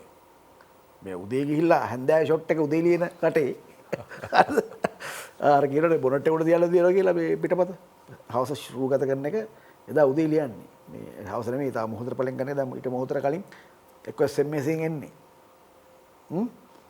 එක්ක ඔය මේ කවුරු හරි ටෙලිෆෝන් එකෙන් කියනවා. දැන් එහෙමනේ මේ පිටපත ලියන්නේ. මම කියන්නේ මේ ඇවිල්ලා ඉතින් දැන. එහෙම රටක අර මේ රිසර්ච් කරනවා කියන එක වෙන වැඩක්. ඉතින් ඒ අර කතෘ. ඒ කතෘ. දැන් උට කලාකාරයා කියන එක පවු නැහැ කිව්වට. ඔහු කලාකරුවෙක් එතකොට. මොකද ඔහු මේක හොය ඇයි එහෙම මහන්සි වෙන්නේ? ඔහු මහන්සි වෙන්නේ මේ නිර්මාණයෙන් තමා එක්ක ජීවත් වෙන අනේකාට දෙයක් කරන්න. අනේකාගේ බුද්ධිය නිම්බලලු පුරුල් කරන්න. ඔහු ප්‍රඥාවන්තයෙක් බවට පත් කරන්න. ඔහු රසවතෙක් බවට පත් කරන්න. ඔහු හොඳ යහපත් මිනිහෙක් බවට පත් කරන්න. ඒතර ඔහු එසේ කිරීම මගින් ඒ මිනිහා ජීවත් වෙන මුළු සමාජයේම යහපත් සමාජයක් බවට පත් කරන්න. ඒ උතුම් පරමාර්ථ එක්ක තමයි අර කතෘ ඉන්නේ හැමතිස්සෙම. ඒ කතෘට ඉඩ දෙන්නේ නැහැ මේ සිස්ටම් එකේ. මේ channel වලින් ඒ සිස්ටම් එකට ඉඩ දෙන්නේ නැහැ. ඒක ඇත්ත. හැබැයි එහෙම දුන්න කාලයක් තිබුණා. දුන්න කාලයක් තිබුණා. අර සයන්ත මහත්තයා කිව්වෙත් ඒකයි අර එහෙම කාලයක් තිබුණා. ඒ කාලේ අහිමි වීම තව ට්‍රැජඩි එකක්. මොකද ඒවත් දැන් අනිත් පැත්තෙන් බැලුවාම ওই වෙළඳපොළ තුලත් ඒවා ජයග්‍රහණය කරපුවා. දැන් උදාහරණයක් විදිහට දඩුබස් රාමායනය මට මතකයි පළමුනි සුමති ටෙලිනාට්‍ය උල්ලි ලංකාවේ තිබිච්ච විශිෂ්ට ටෙලිනාට්‍ය උල්ලක්. ඒ ටෙලිනාට්‍ය උල්ලේ හොඳම ටෙලිනාට්‍ය බවට පත්වන අතර ඒ වසරේ ජනප්‍රියම ටෙලිනාට්‍ය සම්මානයක් ලබනවා. එක විටම. දැන් මේ ගෞරවය හිමි වෙනුනේ මිනිස්සුන්ට. ඒක හොඳ දේ ජනප්‍රියයි. හොඳ දේ හොඳ දේ මිනිස්සුන්ට ප්‍රියයි. එහෙම හිතන්න පුළුවන් මිනිස්සු කොච්චර වටිනා මිනිස්සුද? අත වශයෙන් මගේ විශ්වාසය අපේ රටේ හොඳ ප්‍රේක්ෂකයෝ ඉන්න රටක් අපේ රට. අපේ සාක්ෂරතාවත් එක්ක බැලුවත් අපිට සාමාන්‍ය හොඳ ප්‍රේක්ෂක පිරිසක් ඉන්න රටක්. ඒ ප්‍රේක්ෂකයා ඉල්ලන දේවල් නෙමෙයි ඔය දෙන්නේ. මේ ප්‍රේක්ෂකයා බොත් ඉල්ලන්නේ නැහැ. ප්‍රේක්ෂකෝ ඉල්ලන්නේ නැහැ මේ අපිට අර දේශපාලඥයන්ගෙන් අර ඡන්දදායකයෝ ඉල්ලනවා වගේ අපිට ලයිට් දාලා දෙන්න, අපිට අර පාර දාලා දෙන්න, අරක දෙන්න මේක දෙන්න කලාකරුවන්ගෙන් ඉල්ලන්නේ නැහැ නේ මේ ප්‍රේක්ෂකයෝ මේව හදලා දෙන්න, මේව හදලා දෙන්න. මේ වගේ බාල දෙයක් හදලා දෙන්න එහෙම කියන්නේ නැහැ කවුරුහත්. ඉතින් අර කතෘ කෙනෙක් හිටියොත් තමයි ඒ කතාව තේරෙන්නේ. එයා වෙළඳපළට මේ නම්මේ නැහැ.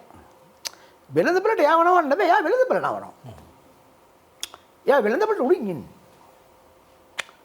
දැන් උතරේ මේ දැන් අතවසෙම ටෙලිවිෂන් එක ඔය වැඩේ කරන්න පුළුවන් තරක්. මොකද අතිවිශාල ප්‍රේක්ෂක සංඛ්‍යාවක් ඉන්නවා. කරාකට ලක්ෂ 80ක් විතර. සාමාන්‍ය වශයෙන්. ඒකට වැඩියදී මම කියන්නේ පැරණි සංඛ්‍යාල එකක් මතක් කරවම මේ කියන්නේ. ලක්ෂ 80ක්. දැන් ලක්ෂ 80ක් බලන වෙන මොකද්ද මාධ්‍ය ලංකාවේ නෙමෙයි ලෝකෙවත්. ඒ ලෝකෙම උනත් මේ තමයි විශාල ප්‍රේක්ෂක සංඛ්‍යාවක්. එතකොට විශාල ප්‍රේක්ෂක සංඛ්‍යාවකගේ ඥානය හදන එක හොඳ නැද්ද? දැන් විශාල ප්‍රේක්ෂක සංඛ්‍යාවක් වෙනුවෙන් නෙමෙයිද අපි වඩා වගකිව යුතුව කටයුතු කළ යුත්තේ. දැන් මම නිතර ගන්න උදාහරණයක් තියෙනවා සමාවෙන්න ඔබට කියන්න දෙන්නේ මේ ඇදලුත්. දැන් පුන්නක්කු දන්නවනේ මේ වජිර පුන්නක්කු කියන්නේ රස කෑම. පුන්නක්කු හරි රහයි මම කාලා දෙනවා. අපි අම්මලා කඩේට බඩු ගන්න ගියාම අර ගෝණියේ තියෙනවා අර පුන්නක්කු කියලා ගහලා හොරෙන් අපි කනවා. රහයි. හැබැයි පුන්නක්කු ළමයින්ට දෙන කෑමක් නෙමෙයි. පුන්නක්කු රස වුණාට පුන්නක්කු මිනිස්සු කන්නේ නැහැ. පුන්නක්කු හදලා දෙන්නේ ගවයන්ට. හරිද? දැන් රහයි තමයි. දැන් ඔයා හිතන්න දැන් මම සලකන්නේ මේකේ වගේ වැඩක් කියලා. අර ලක්ෂ 80කට හැම රැයකම පුන්නක්කු දුන්නොත් මොකද වෙන්නේ? ටිකටම සුමාන දෙක නෙමෙයි. දශක ගානක් තිස්සේ දිගටම පුන්නක්කු කෑවොත් මොකද වෙන්නේ? නියම જાතියක් හැදෙන්නේ. නෑ මං කියන්නේ මේක තියෙන ඇත්ත කතාව මේකයි. ඔව්. ඒ කියන්නේ ඒක නොදී ඉන්න පුළුවන්. ඒ වෙනකොට වෙනත් විශිෂ්ට ජනප්‍රිය දෙයක් කරන්න පුළුවන්. අපි කරලා පෙන්නලා තියෙනවා. ඔය මං හදු එකක් කතා දැන් මම නෙමෙයි දැන් ඔය ළඟ හදපු විශිෂ්ට දෙයක් තමයි ටෙල් නාට්‍ය දිලා ඔය කඩුල්ල වගේ වැඩේ මම. මෑතකදී අපි දරුවෙක් හැදුවා අර මේ කූඹිය වගේ ටෙල් නාට්‍ය. විශිෂ්ට ටෙල් නාට්‍ය. මට නංගියා මතක නැහැ. ඒක තියෙනවා මිනිස්සු කළා. හඳගම හදපු අර මේ මොකද්ද මේ දුම්නිදාද්දර වගේ නිර්මාණය. ආචාර්ය ලෙස්ලියන්ස් පිට හදපු ගිරිය වගේ නිර්මාණය. තියෙනවා. ඒක ජනප්‍රිය නෝනා නෙවෙයි. ඒක ජනප්‍රියයි. ඒ වසරවල ඒවා තමයි ජනප්‍රිය නිර්මාණ. එහෙනම් මොකද්ද මේ ප්‍රශ්නේ? මෙතන වෙන කුපාඩිකමක් තියෙනවා. ජනප්‍රියව විකුණන්නත් පුළුවන් නම් ඒවා විකුණන්නේ නැතුව පුන්නක්කු විකුණන්නේ ඇයි? ඒක වෙන කුපාඩිකමක්.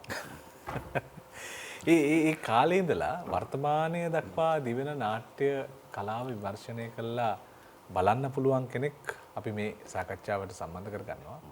විමලරත්න අධිකාරී මහත්මයා අයිබෝන්. අයිබෝන්. අතරම මේ ගොඩක් දැන් මේ රටේ ආයෙත් මේ පැරණි ටෙලි නාට්‍යවලට පැරණි ටෙලි නාට්‍ය නරඹන්න ඒවා පිළිබඳව කතා කරන්න ආයෙත් පෙළඹිලා තිබෙනවා. ඒ කියන්නේ වර්තමානයේ අපිට එහෙම නිර්මාණ රස විඳින්න නැති නිසා වෙන්නට ඇති. දැන් අපි ගත්තොත් ගොඩක් රූපවාහිනිය ගත්තොත් රූපවාහිනිය ලංකාවේ ටෙලි නාට්‍යයේ මුල මේ රූපවාහිනිය පවා පැරණි ටෙලි නාට්‍ය විකාශනය කරන්නට පෙළඹෙනවා. මොකද හේතුව මේ පැරණි රසය නැවතත් සමාජගත කරන්න. මේ තුල ගැබ් වෙලා තිබුණු සාහිත්‍ය පිළිබඳවයි අපි කතා කරමින් ඉන්නේ විමලරත්න මහත්මයා. මේ ඔබතුමා කොහොමද හිතන්නේ මේ ටෙලි නාට්‍යවල සාහිත්‍ය ගුණය පැරණි ටෙලි නාට්‍යවල තිබුණු විදිය පිළිබඳව අපිට ආයෙත් ආවර්ජනය දෙන්න පුළුවන් නම් එහි වටිනාකම් පිළිබඳව කතා කරන්න පුළුවන් නම් වටිනවා. අපි ඒ සඳහා ඔබතුමාට කතා කරේ. ඔව් මේක දැන් කාරණා දෙකක් මත පදනම් වෙනවා.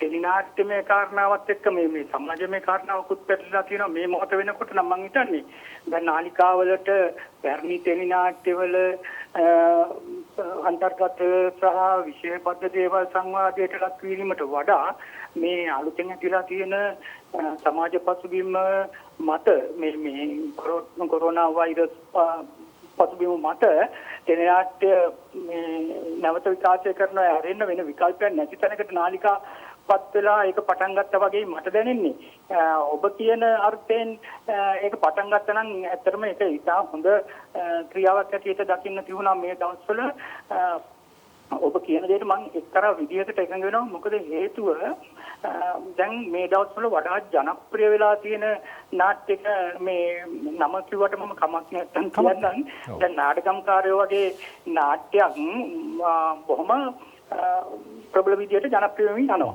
ඒකට දැන් ඔබ අසු ප්‍රශ්නෙත් ඕක බද්ධ වෙන්නේ ඔබට මතක නම් ධම්මජාගොඩයන් විසින් උත්සාහගත්තු පළඟුමැණිකේ වගේ ටෙලිනාට්‍යයක තිබුණු ආකෘතිය තමයි අපි නැවත නැවතත් මේ නාට්‍යයෙන් අපි නැවතත් දකින්නේ. එතකොට ධම්මජාගොඩයන් වගේ අය විශ්වාස කළා මෙම සංස්කෘතික කාරණා සමග බද්ධ වෙච්ච කතාවන් ටෙලිවිෂනයට ඉතාමත් උචිතයි කියලා. මේක මේ දැන් අපේ ඥානත් එක්ක තියෙන කාරණාවක් නේ. එතකොට අපි මේ ගැමිරංග මඩල නරඹන්න කැමති වෙච්ච මිනිස්සු, මේ ජනකතා අහන්න කැමති වෙච්ච මිනිස්සු, කතන්දර කියවන්න කැමති වෙච්ච මිනිස්සු මේ ඔස්සේ ටෙලිනාට්‍ය නරඹන්න කැමැත්තක් තිබුණායි කියන ඒ කාලේ වගේම අදටත් මේක නැවත නැවතත් ඔප්පු වෙමින් පවතිනවා. එතකොට දැන් පැරණි කතා නැවත රස විඳින්න මිනිස්සු යොමු වෙන්නේ මෙන්න මේ සාධනීය හේතුව මත කියන එකයි මට හිතෙන්නේ. ඉතින් කෙසේ වෙතත් දැන් අපි මේක ආපස්සට යන්න පැරණි පරපුරෙන් පැවතෙන කණ්ඩායම හැටියට අපි මේක ආපස්සට යන්න මේ හදනකොට මිනිස්සුන්ට හිතෙන්න පුළුවන් මේක අතීතකාමය කියලා. එහෙම එකක් නෙමෙයි. මට දැනෙන්නේ මේවා වර්ධනය වුණා නම් කිසියම් හොඳ මාර්ගයකට අපිට මේ සංවාදය අද කරන්න අවශ්‍ය වෙන්නේ නැහැ. නමුත් මේවා කිසියම් අගතියකට යමින් තියෙන්නේ. කතා කලාව, නාට්‍ය කලාව වගේ සියලු දේවල්ම අගතියකට යමින් තියෙන්නේ. එතකොට අපිට සිද්ධ වෙනවා පැරණි හොඳ නිර්මාණ සහ පැරණියේ සිද්ධ වෙච්ච දේවල් වල තිබුණු යම් දේවල් මතු කරලා ප්‍රේක්ෂකයාට කතා කරන්න නැවත. සංවාදයක් ඇති කරන්න. මොකද අපි මේ වගේ හොඳ දේවල් කරමින් ඉඳලා මේ වගේ මේ අවරගණයට යමින් ඉන්නවා. දැන් මේ ඇත්තටම දැන් මගේ අදටත් හොඳම ටෙලිනාට්‍ය මම බලපු මොකද්ද කියලා ඇහුවොත් මම කියන්නේ ජයන්තගේ වෙදහාමිනේ. ජයන්තගේ අනිත් නාට්‍ය ගැන කතා කරන්නේ නැහැ මම වෙදහාමිනේ නාට්‍යෙට ඉතාමත්ම ආදරෙයි නැවත නැවතත් බලන්න ලැබෙනවනම් මම ඒක නැවතත් බලනවා. ඒ තරම් මොකද ඒකේ ඔය මේ ධම්මලා අරන් දුන්නු දේ වඩාත් වර්ධනීය තැනකට ගෙනල්ලා ජයන්තලා නැවතුවා. දැන් ඒක නමුත් අනිත් පරපුර අරගෙන ගියේ නැහැ කියලා මට හිතෙන්නේ. මොකද ඒකේ ඔය මම කියන සංස්කෘතික ලක්ෂණ අපේ සදාචාරාත්මක ලක්ෂණ හැම දෙයක්ම ඒ වගේම කතා රසයත් ඒ වගේම අලුත් ආකෘතියකුත් මේ සියල්ලම තිබුණා. හැබැයි අපි එතනින් එහාට වර්ධනය වුණේ නැහැ. අපි එතනින් එහාට යන්න පටන් ගත්තේ වෙන වෙන නිසාන තියෙන වලට. ඉතින් මේ අතරේ ඊට හොඳ නිර්මාණ 14ක් බිහුණා. ඒක ගැන අපි සඳහන් කරන්න ඕනේ. ඒවා අපිට අමතක කරන්න බෑ. හැබැයි සමස්ත කර්මාන්තය තුල වැඩිමනක් බිහුනේ අපේ ගණයේ ටෙලිනාට්‍ය. ඒක බිහි වෙන්න තවත් හේතුවක් වුණා මේ සාහිත්‍යමය කාරණා වලින් ඈත් වෙලා මේ දීර්ඝ ටෙලිනාට්‍ය. ඔය මෙගා කියන වචෙන්ටත් මම සතුටු නෑ. මම ඒවට දීර්ඝ ටෙලිනාට්‍ය කියන්නයි සතුටු. මොකද මේ ඒකේ දැවැන්ත භාවයක් නැහැ දීර්ඝ භාවයක් නිසා. ඒ නිසා මේ දීර්ඝ ටෙලිනාට්‍ය නිර්මාණයට නාලිකා පෙළඹුණාට පස්සේ මේක ඇදෙන කතන්දර වලට යන්න නිසා හරයක් ගැඹුරක් තියෙන කතන්දර වලට යන්න රචකයෝ උත්සාහ කළේ නැහැ. රචකයෝ දුටක් එකතු කියන්න බෑ. අධ්‍යක්ෂකවරු උත්සාහ කරෙත් නැහැ. නාලිකා උත්සාහ කරෙත් නැහැ. ඉතින් මේකෙන් උනේ මේ සාහිත්‍යමය කාරණා කතන්දර කලාව මේ සියල්ල බැහැර වෙමින් වෙනත් තැනක වෙනත් ආකෘතියක ඇවිල්ලා නැවතුණා මේවා. ඒතකොට මේ ආකෘතියත් අපි සොයාගත් ආකෘතියක් නෙමෙයි. පැරණි සෝප් ඔපෙරා ආකෘතිය. හැබැයි සෝප් ඔපෙරා වලත් බොහොම අඩු ලංසුවක ඇවිල්ලා තමයි අපි නැවතුනේ. මොකද මේවා වර්ධනය වෙන ඉතිහාසය අරන් බැලුවොත් 1950 දශකයේනේ එංගලන්තය ඇමරිකාව වගේ රටවල ටෙලිවිෂන් කර්මාන්තේ පටන් ගන්නෙ. එතකොට එංගලන්තයේදී BBC නාලිකාවට ඒකාබද්ධව ටෙලිවිෂන් නාලිකා පටන් ගන්නකොට මේ කිසියම් අර්බුදයක් පැන නගුණා. මොකද්ද හේතුව? මේ රූපවාහිනී නාට්‍ය ලියන්න රචකයන් ඊටාම කම්මැලි වුණා. මොකද හේතුව මේක ඊටාම මේ තරල මේ කටයුත්තක්. වැඩක් නැති පහළ මට්ටමේ වැඩක් ලෙස ඒගොල්ලෝ සැලකුවා. ඒකින්ද නාට්‍යකරුවෝ තිර නාටක රචකයෝත් මේක ප්‍රතික්ෂේප කළා. ඊට පස්සේ සිද්ධ වුණේ ගුවන්විදුලි BBCට සම්බන්ධ නිසා ගුවන්විදුලි නාට්‍ය රචකයන්ට සිද්ධ වුණා මේ කාර්යය අතට ගන්න. මේ කාර්යය අතට ගත්තාම ගුවන්විදුලි නාට්‍ය රචකයාගේ සංවාද වලට දෙන වැඩි බර මේ මැදිරිය තුල අඩුවේදකින් නිෂ්පාදනය වෙච්ච ටෙලිනාට්‍ය නැත්නම් රූපවාහිනී නාටක සඳහාද යොදා ගන්න ගුවන්විදුලි රචකයා උත්සාහ ගත්තා. එතකොට උනේ මේව කතා කරන මේ කියන රූප සහිත මේ ගුවන්විදුලි බවට පත් වුණා. ඒ කියන්නේ ලොකු වර්ධනයක් උනේ නැහැ. පස් කාලයක වර්ධනය වෙනවා. නමුත් මුල් අවදියේ මේ ප්‍රශ්නේ ආවා. ඊට පස්සේ මේකට මේ සමගාමීව ඇමරිකාවේ ජනපදයේ ගුවන්විදුලි මේ රූපවාහිනී නාලිකා සිදු කළේ මේ ගුවන්විදුලි රචකයන්ගෙන් මේක ගලවලා ඒගොල්ලෝ සිනමාවට සම්බන්ධ වෙලා හිටිය තිර නාටක රචකින් බහුල වශයෙන් යොදාගෙන රූපවාහිනී නාටක ලියන්න උත්සාහ ගත්තා. එතින්දී උනේ ඔවුන් වඩාත් විශ්වාස කළා කෙටි සංවාද සහ මේ ක්‍රියාකාරී රූපාවලියට වැඩි තැනක් දෙන්න. එතකොට ඒකෙන් සිද්ධ වුණේ මිනිස්සුන්ට මේ ටෙලි නාට්‍ය කියන අර පුංචි රූප ප්‍රක්‍රිය තුලින් බලන එක බලා සිටීම ඕලාරික වුණා. ඒතකොට මේ කාරණා මේට අවුරුදු 30කට 35කට 40කට කලින් අපි අත්දකිනවා. ඊට පස්සේ ලංකාවේ 80 දශකයේදී රූපවාහිනිය ආරම්භ කරනකොට ධම්මජාගොඩ වගේ අය පැහැදිලිව ස්ථාවරයක හිටියා. මේ අන්ත දෙකම නෙමෙයි මේ රූපවාහිනියට බද්ධ වෙන්න ඕන මේ නාට්‍ය කලාවේ තියෙන මේ නළු කාර්යයත් මේ ගුවන්විදුලියේ තියෙන සංවාද ශෛලියත් සිනමාවේ තියෙන රූපයක් කියන සියල්ල බද්ධ වෙච්ච කාරණාවක් කියලා. ඒකවල මෙන්න මේ අනුව තමයි ඔවුන් උත්සාහ ගත්තේ යම් අර නාට්‍යමය ලක්ෂණ වලින් හෙබි රූප රචනයකට යන්න. මේක ඇත්තටම සාර්ථක වුණා. හැබැයි අපේ 80 දශකයේ අපි ඔය ක්‍රියාවලිය පටන් ගන්නකොට ප්‍රශ්න තිබුණා ලංකාවේ. මේ රූපවාහිනිය තුල කවදාවත් කලාත්මක නිර්මාණ බිහි කරන්න බෑ. මේක මේ ප්‍රවෘත්ති මාධ්‍යයක් නිසා කලා මාධ්‍යයක් නෙමෙයි කියන සංවාදයක් තිබුණා. ඒ සංවාදයේ අතරතුරින් මේ කලාව හැබැයි නැගී හිටියා කිසියම් කලාත්මක භූමිකාවක් සහිතව. ඔව් ඇත්තටම දැන් ඔබතුමා සම්පූර්ණ කරන්න කවන්නේ. හලෝ. ඔබතුමා අදහස් සම්පූර්ණ කරන්න මම හිතුවේ අවසන් කියලා. ඔව් අපි මම කියන්නේ මේක මේ ක්‍රියාවලිය කිසියම් හොඳ තැනකට ගෙනාව අතීත අත්දැකීම් සහ මේ රූපවාහිනියේ තිබුණු කාර්මික අවශ්‍යතා හඳුනා ගනිමින්. හැබැයි අපි ඒවා ඉදිරියට රැගෙන ගියාද නැද්ද කියන සංවාදය අද අපි කරන්න ඉතුරු වෙලා තියෙන කියන එකයි මම හිතන්නේ. ඔබ එවැනි මාතෘකාවක් කතා කිරීම ගැන මම සතුටු වෙනවා. මේ දිගින් දිගට රැගෙන ගොස් නැවතත් ඉතා දක්ෂ රචකයන් කැන්දන දක්ෂ අධ්‍යක්ෂවරුන් කැන්දන ක්‍රියාවලියකට රූපවාහිනී නාලිකා අවතීර්ණ විය යුතුයි කියලා මම අදහස් කරනවා මේ මොහොත වෙන විට. හොඳයි බොහොම ස්තුතියි විමලරත්න අධිකාරී මහත්මයාට. ඉතින් ක්ෂේත්‍රයේ හිටපු දවැන්ත චරිතයක් මුල් කාලයේ සිට මෑත කාලය දක්වා මේ කතා බහේ විකාශනය පිළිබඳව ඉතාම විමර්ශනශීලී අසකින් බලන්න පුළුවන් කෙනෙක්.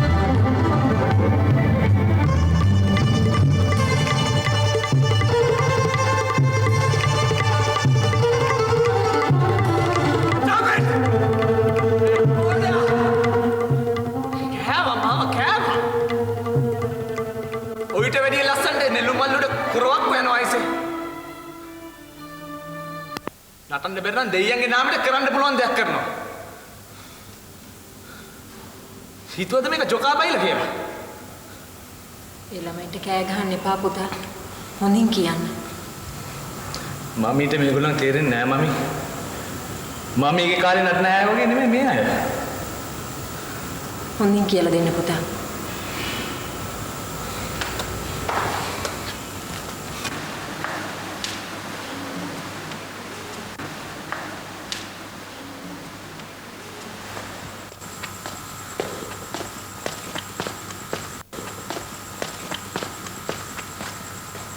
බලාගෙන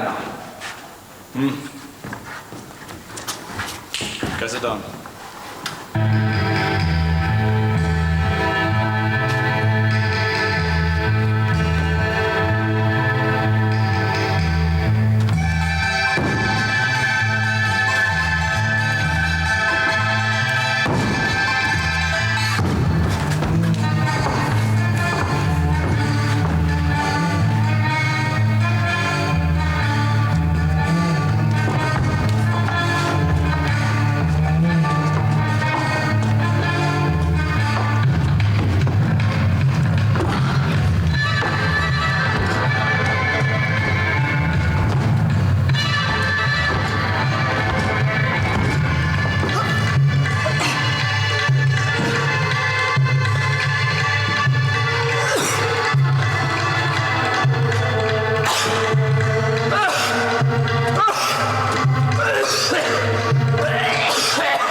අපි ටෙලිනාට්‍ය සාහිත්‍ය පිළිබඳව අද ලිවිසරි ප්‍රේමයේදී සාකච්ඡා කරමින් ඉන්නේ. ඇත්තටම අපි විරාමයකට යන්නට කලින් විමලරත්න අධිකාරී මහත්මයාත් එක්ක සාකච්ඡා කළා මේ එතුමන් මේ ටෙලිනාට්‍ය කලාවේ විකාශනය සහ දැන් අපි සාකච්ඡා කරපු සමහර තැන්වලට එකඟ නොවන ස්ථාන පිළිබඳව දැන් පැරණි දේවල් පිළිබඳව සාකච්ඡා කරනකොට සමහර වෙලාවට හොඳ අරමුණකට යනවා නම් හොඳයි. ඇත්තටම ඔව් හොඳ අරමුණකට තමයි යන්නට ඕන. මොකද රසත්වයෙන් අනුවන නිර්මාණ මිනිස්සුන්ට නැරඹීමක් අවශ්‍ය වෙලා තිබෙනවා. එහෙම පිපාසයක් මිනිස්සුන්ට තිබෙනවා. දැන් එහෙම දැන් අපි කර්මාන්ත විදිහට ගත්තොත් සිනමාවේ කර්මාන්ත විදිහට ගත්තොත් හින්දි මහා දැවැන්ත ධනස්කන්ධයක් වියදම් කරලා නිර්මාණය කරන සිනමා කර්මාන්තය අද වෙනකොට කඩා වැටලා තියෙනවා. කඩා වැටලා තියෙන්නේ හේතුව සාහිත්‍යයක ඇතුළේ නැති වුණායින් පස්සේ.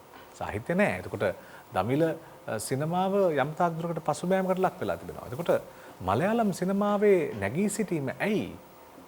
මොකද මලයාලම් සිනමාව තියෙන කේරළ ප්‍රාන්තය තුල පරිපාලනමය සිදුවීම් පවා මේ නිර්මාණවලට පාදක වෙලා තිබුණා. නිර්මාණ ගුණය, කතාසාරය මේ සාහිත්‍ය තියෙන තැනයි අවසානයේ ස්ථාවර කර්මාන්තයක් බිහි වෙන්නේ කියන එක අපිට එතනින් උදාහරණ ගන්න පුළුවන්. මම හිතන්නේ ලංකාවේ ටෙලිනාට්‍ය කලාව පිළිබඳව අපි සංවාදයේ දෙන්නේ ජයන්ත චන්ද්‍රසිරි ප්‍රවීණයා එක්ක. දැන් අපි සාකච්ඡා කරමින් හිටියේ අර මේ දඬුබස්නාමානය හදපු සංස්කෘතිය පිළිබඳව.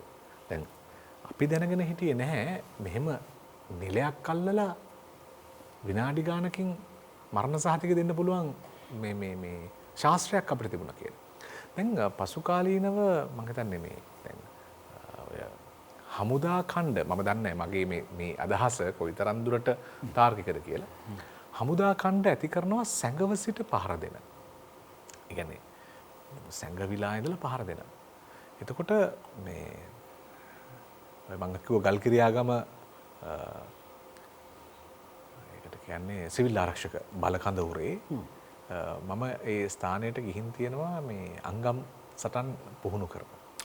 ඒතර ඒ පසු කාලීනව. එතකොට මේ ඔබතුමන් කියපු කාරණාව අර දඬුබස්නාමානය හරහා ඇතිවෙච්ච දේවල්. එතකොට මේ විවිධ හේතු වලට මේ නිර්මාණය මේ පර්යේෂණය යොදාගෙන තිබෙනවා. එතකොට පර්යේෂණය කියලා කියන කොටස අපිට අතහැරලා නිර්මාණයක් කරන්න පුළුවන්ද? මම ඔබ කලින් මේ පිළිබඳව යම් කිසි සඳහනක් කරා අර ගන්න කාලය කියන එක.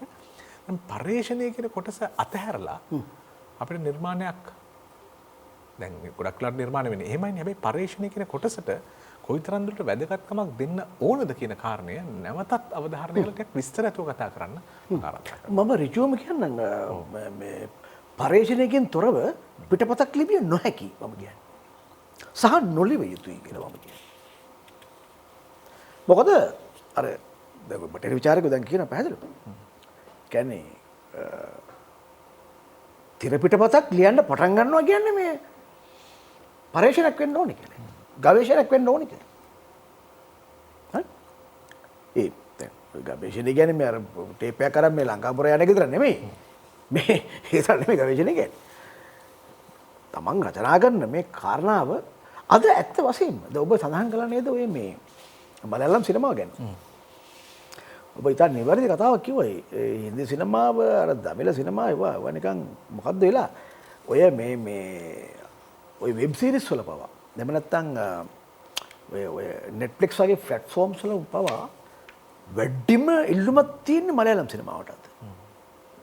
ඒ කියන්නේ ඔබට තේරුම් ගන්න පුළුවන් වෙන්න ඕන මේ රසිකයෝ මොනතරම් වැළඳගන්නේ ඇයි ඒක එහෙම කියන්නේ. ඔය රචකයෝ ඔක්කොම ගැඹුරු පරිශකයෝ. ඒ තිරපිටපත සඳහා අතිශය මහන්සි වෙන අය. උගේ භාෂාත්මක දැනුම ලෝක දැක්ම ඔක්කොම තාම අනර්ගය විශිෂ්ට මට්ටමක තියෙනවා. තාම සරල පුවත් ගෙනාවත් බලන්නකෝ ඒ ගැඹුරු ඒ චරිතවල පරිමණ්ඩලීය ස්වභාවය උන්ගේ ඉදිරිපත් කරන විදිහ. ඒව තමයි පරිශීලනය කියලා කියන්නේ. එතකොට මමත් විශ්වාස කරනවා මම හිතනවා මම ඒක මේ ටෙල් නාට්‍ය විතර නෙමෙයි. මම නම් මොන කවර පිටපතක් ලිව්වත් ඒක පරිශීලනයක් තමයි. මම ලියන හැම එකක්ම එහෙමයි. ඒ කියන්නේ මේ ප්‍රේක්ෂකයාට එකඟ වෙන්න බැරි තැනක් ආපු තැන ප්‍රේක්ෂකයා අතාරිනවනේ නිර්මාණය. ඒ විතර නෙමෙයි. ඒක ප්‍රේක්ෂකව අපි හිතන්න ඕන දෙයක් තමයි. මම නම් හැමතිස්සෙම හිතනවා මට සැකයක් තියෙනවා. මට වඩා දන්නවා මේ ප්‍රේක්ෂකයෝ. අනිවාර්යයෙන්. ඒතර මේ දන්න අයට ඒගොල්ලෝ නොදන්න පැත්තයි මම කියන්න ඕනේ. ඉතින් මට මහන්සි වෙන්න ඕනේ. මට හෝම්වර්ක්ස් ගොඩක් තියෙනවා. ගෙදර වැඩ ගොඩක් තියෙනවා මට එතකොට. ඒ ගෙදර වැඩ මම දාගන්න ඒවා. ඒ ගෙදර වැඩ කිව්වට ගෙදර වැඩ නෙමෙයි අතට. ලෝකෙත් එක්ක කරන වැඩ මම. හරි.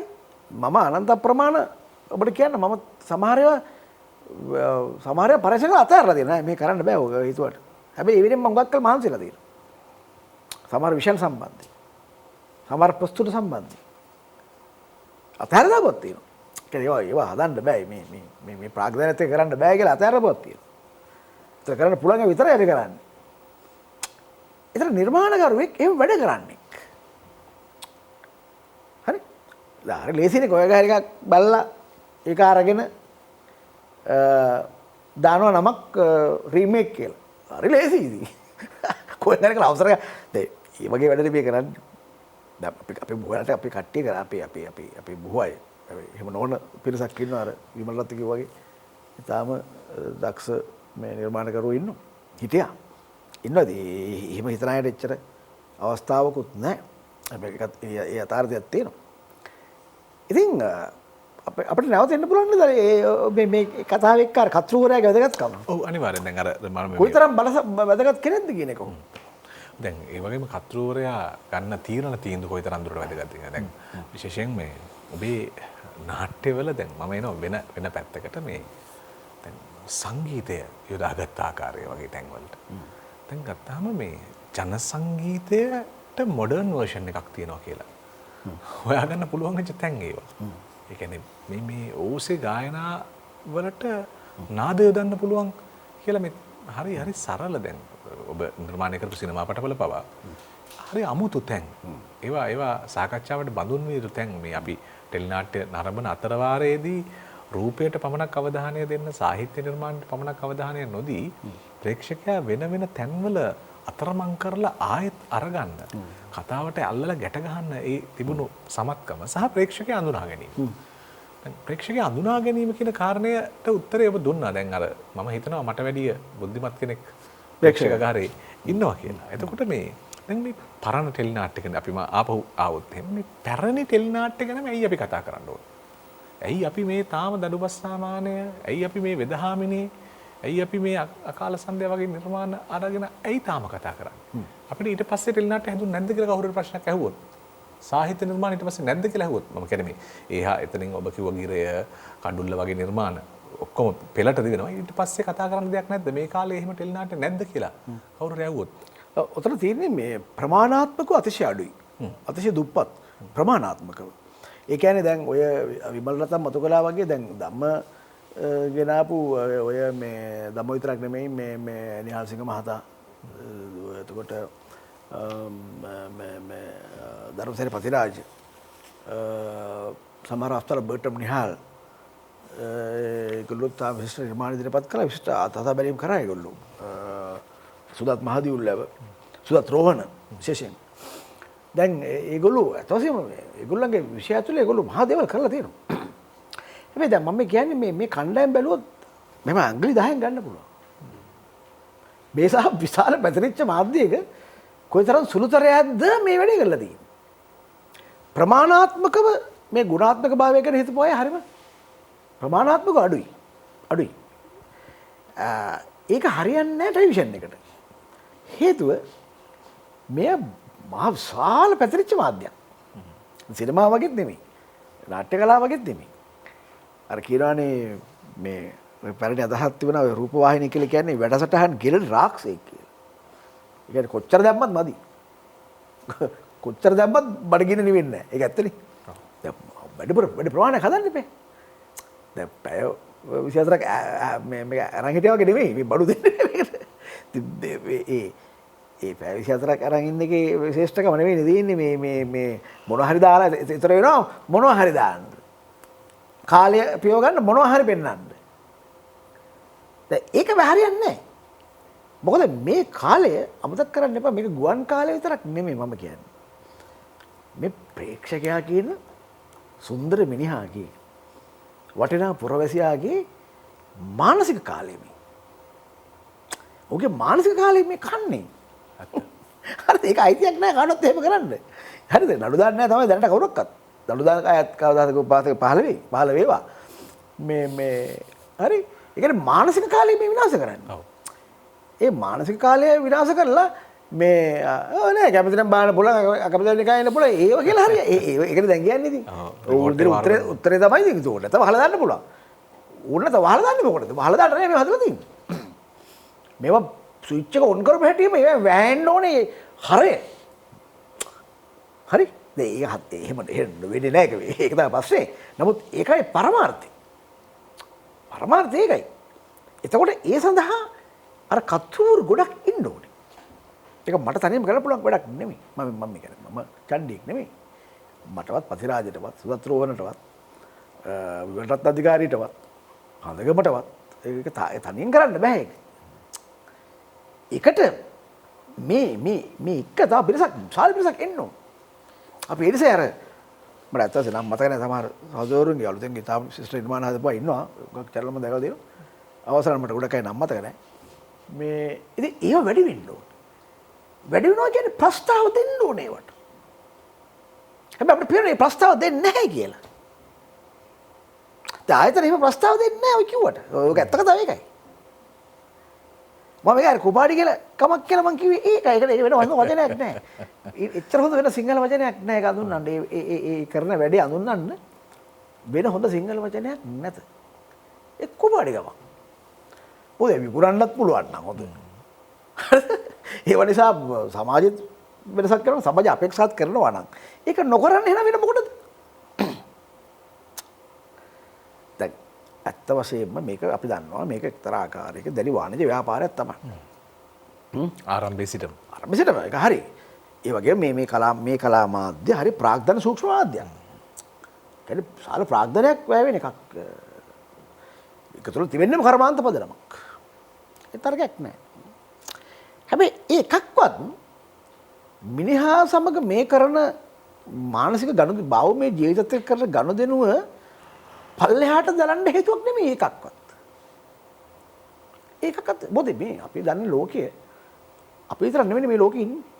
ඇස්සරලා බැලුවොත් ලෝකයේ අනිත් රටවල පස්සේ ජයගත්ත විදි තියෙනවා. දැන් සාපේක්ෂව බැලුවොත් අපි බටහිර ඔය විනෝදය ඔය කියන ඉතාම අතිශය සරල කාරණාවට ගමන් කිරීම ඔය ඔක්කොම තියෙනවා තමයි. හැබැයි මුග්ධකම මෙච්චර විකුණන්නේ. මුග්ධකම විකුණන්නේ නැහැ මෙච්චර. මෝඩකම, භාවාතිශයකම, ලද බොළඳකම. ඒවා පිරිච්ච සමාජයකට මොකද දන්නද වෙන්නේ? පරපුරක් බිහි වෙනවා. විභාගේ ෆේල් වුණා ජීවිතේ මුණ දෙන්න දන්නේ නැති. හරිද? සුළු වචනයකට හිතරෙදී ගෙලවෙලලා මිය යන. දැන් ඒ අන්තර් සම්බන්ධය එන්නේ එහෙමයි. ඉතින් මේ සමාජයෙන් පෝෂණය වෙන්නේ මේ. ඔය කියන අයහපතට ලංකා ටෙලිනාට්‍ය පුදුම කාර්යභාරයක් කරනවා. ඔය තියෙන ඔය බෝලන්ද ඔය තියෙන මේ මහා මොකද කියන්නේ මේ කියලා නම කියන්න බෑ. ඒ තරම් මුග්ධකම තමයි ඒක කියන්නේ. ඒතර මේ මුග්ධකම යලවි කරන්නේ. ඒ මුග්ධකම යලවි කරන්නේ. අලවි කරන්න පුළුවන් වෙන හොඳ ඒවා තියෙද්දි දැන් මම දැන් ආයි කියන්න ඕනේ නැහැ නේ අපි ඕක කරලා පෙන්නුවානේ. දැන් ඔබ වෙදහාමිනේ හදන්නේ ඔය කියන මේ විපරිණාමයන් සමාජයේ ඇති වෙමින් පවතින කාලේ ඒ කාලේ දැන් උත්තරාර්ධික අනුන්වල දීලා ගම් වෙනස් වෙලා නගර බවට පත් වෙමින් මිනිස්සුන්ගේ හැසිරීම වෙනස් වෙන යන කාලේනේ. හැබැයි වජිර මට අනේ මට කියන්න දෙන්න ඒ වෙලාවේ මේ දැන් ওই විදහාමිනේ ඔය මතක් කරපේ හොඳයි දැන් අධිකාරියෙන් මතක් කරානේ. දැන් ඔක මගේ පළවෙනි ටෙලිනාට්ටි. ඒතර ඔය මේ අදහසෙන් තමයි එදත් ආවේ. ඔබ දන්නවද ඕක හදලා විකුණ ගන්න බැරි වුණා කියලා. ඒ කාලේ. ඕක ඒ කාලේ ඔය ස්පොන්සර් කෙනෙක් ඕනේ. ස්පොන්සර් කෙනෙක් නැතුව ඔය මම අද ගරු කරන ඔය නිෂ්පාදනය කරු මේකට මුදල් වියදම් කරපු සුනිල් රත්නායක මහතාට. දැන් ඒ කාලේ ඔය වගේ ටෙලිනාට්‍යයට සල්ලි වියදම් කරන්න ඉන්නේ නැහැ කවුරක්වත්. සල්ලි වියදම් කරන්න ලොකු රිස්ක් එකක්. මොකද යාගේ ඉතින් ආගල සල්ලිනේ. කාලඟ තිබ්බ සල්ලිනේ. එයා ඒ සල්ලි වියදම් කරලා මේ රිස්ක් එක අරගෙන. මම අදත් ගරු කරන්නේ ඒකයි යාට. මේ සුනිල් රත්නායක මහතාට ටෙලිවිෂන් එකට. ඒගොල්ලෝ සල්ලි වියදම් කළා. මම නිර්මාණය කළා මම හැදුවා. සාර්ථක වුණා. දැන් වැඩක් වුණා එකකින්. ඊට පස්සේ මට කායි කවදාවත් මේ ස්පොන්සර්ලා හන්න මට ප්‍රශ්නයක් වුණේ නැහැ කවදාවත්. නිෂ්පාදකයෝ හන්න මට ප්‍රශ්නයක් වුණේ නැහැ කවදාවත් ඊට පස්සේ. හැබැයි ආරම්භය මට මතකයි. ඔබ කියනවා වගේ. එහෙම තමයි තිබුණේ. හැබැයි ඒ රිස්ක් එක අපි ගත්තා. හා ජාතික රූපවාහිනියත් මම හිතන්නේ කියන්නේ ගරු කරන්නේ. ඒ උන් ගත්ත ඒ රිස්ක් එකත්. මහජන බැංකුව ස්පොන්සර් කළේ ඒකට. ඒ රිස්ක් ඒ අවදානම ගත්තා. ඉතින් ප්‍රශ්නයක් වුණේ නැහැ. මම කියන්නේ ඒකට මූලික විශ්වාසය තියෙනුනේ මේ රටේ ජනතාව ගැන. මගේ පුදුම අදහසක් මගේ වාග්ග විශ්වාසය මම ලනු දෙනවා නේ මට පුදුම විශ්වාසයක් තියෙනවා හොඳ ප්‍රේක්ෂකයෝ ඉන්නේ කියලා. ඔය ටෙලිනාට්‍ය වලින් නෙමෙයි මේ වජිර මේ රටේ මේ සිනමා ප්‍රේක්ෂකයෝ වත් මාව කවදාවත් වාණිජ වශයෙන් අසාර්ථක කළා නෑ. හරි මම හදපු චිත්‍රපට වලින් එකම චිත්‍රපටයක් විතරයි මේ හරියට මුදල් උපය ගන්න ඒ ගන්නට කරගන්න බැරුව චිත්‍රපටය ගිරලා මාකටිං කියන එක විතරයි. අර සියලුම චිත්‍රපට වාණිජ වශයෙන් සාර්ථක ඒවා. හැබැයි උනාට ඔබට බැරුණාට ගරිල්ලා මාකටිං ජනාධිපතිවරු හැදුවා.